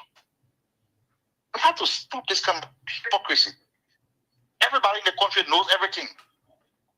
You know to the extent that you want to be the one constituting the president's delegation. You don't know why he's there. But just 2 days ago, when Liberia was campaigning to be elected to the Security Council, it was the law. It was Mr. Pierre. It was the very Committee on Foreign Affairs. It was the very Foreign Affairs Minister.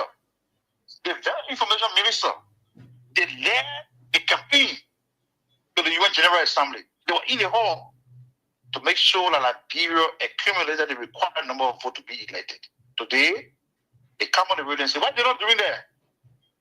Something wrong with you. So they don't have got all reason to be there. Okay.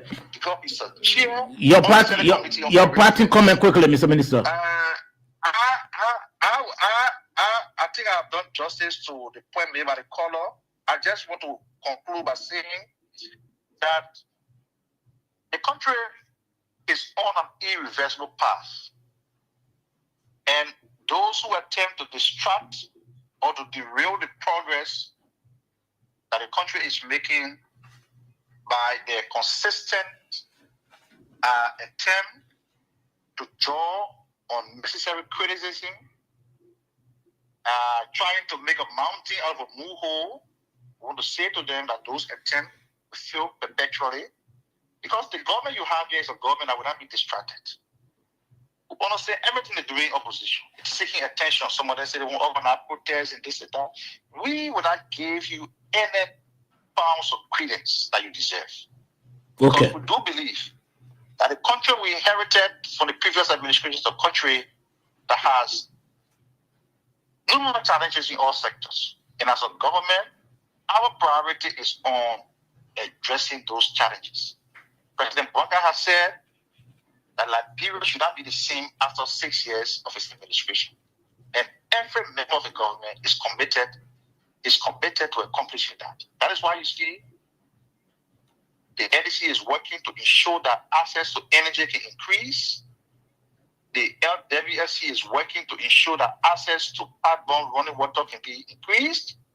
The Ministry of Public Works is working to ensure that in the height of the rainy season, that goods and services can be transported across the country, particularly in the southeastern part. That's why the Minister of Education is working. Ministry of Gender, the police, working every day to show that we can reduce crime around the country. So better things are happening. The country is better off than what it was 2 years ago. Many thanks, Mr. Minister. We are proud of the president that we have. We are part of the team that is transforming this country. I would live to tell the story to my children, my grandchildren, that I was part of a team led by a distinguished president. Okay. Mr. Minister, thank you. You made your point already. Thank you, Mr. Minister. To the level of prosperity. Thank you very much. Thank you, Mr. Minister. He's Deputy Minister Daniel Sando, and of course, been our guest on the nighttime heat tonight. George, we're about to leave. Any party comment quickly? The minister made a case for the government. Minister Sando wanted to apologize. When that particular caller was on, the line was cracking. And I don't know Prime FM to be the type of station that we allowed. Normally, the call no, not at all. And he was cut off because he's not supposed to insult on the station. We don't do that here. We're sorry for that. And besides that, the rest of the team, the rest of the callers, you saw how they behave themselves, even if they disagreed with you. So this show is a professional show. It's run by professional journalists. We don't discriminate. We don't allow invectives on the air. And you capably, represented your government here, and you made a government's case. Thank you for the explanation. I don't know what Mr. Sandy is on, but I'm not seeing. No, Sunday is off. Okay. Normally he leaves on Monday at 9:30. Yeah, we know that you are professional. You won't be carried away with Mr. Sandy's critical questions. He like to be combative, as he says. So, thank you so much for appearing. We hope that we find a time again for you to come back and you accept our invitation. Thank you very much. Okay, so let me just recognize some of our viewers. Ophelia S. George says she's been watching from home. Sidiki Traore said he'd been watching, but he didn't say from where. Henry T. Toll Jr. from Caldwell, he'd been watching. Masu C.O. Howard, been watching. J. Silly Dolge from New Georgia, Gulf, he'd been watching. Amos Wa say he'd been watching from Westchester. Momo James Cover, been watching from Fiamma. Vinicius Genium Bar from New Crew Town. Vamuya M. Shirley from Broadville rather. Bresco Sabo, they didn't say from where. Bo Jonathan, they didn't say from where. Mohammed Dolly from Logan Town. Ernest Johnson from Radio Get Geman in Nimmakaniwa. Thanks to all of you who've been watching and those who couldn't also name. Until Wednesday, we'll come back on behalf of the producers and the entire team. Sabo George is my name. Wishing you a restful night.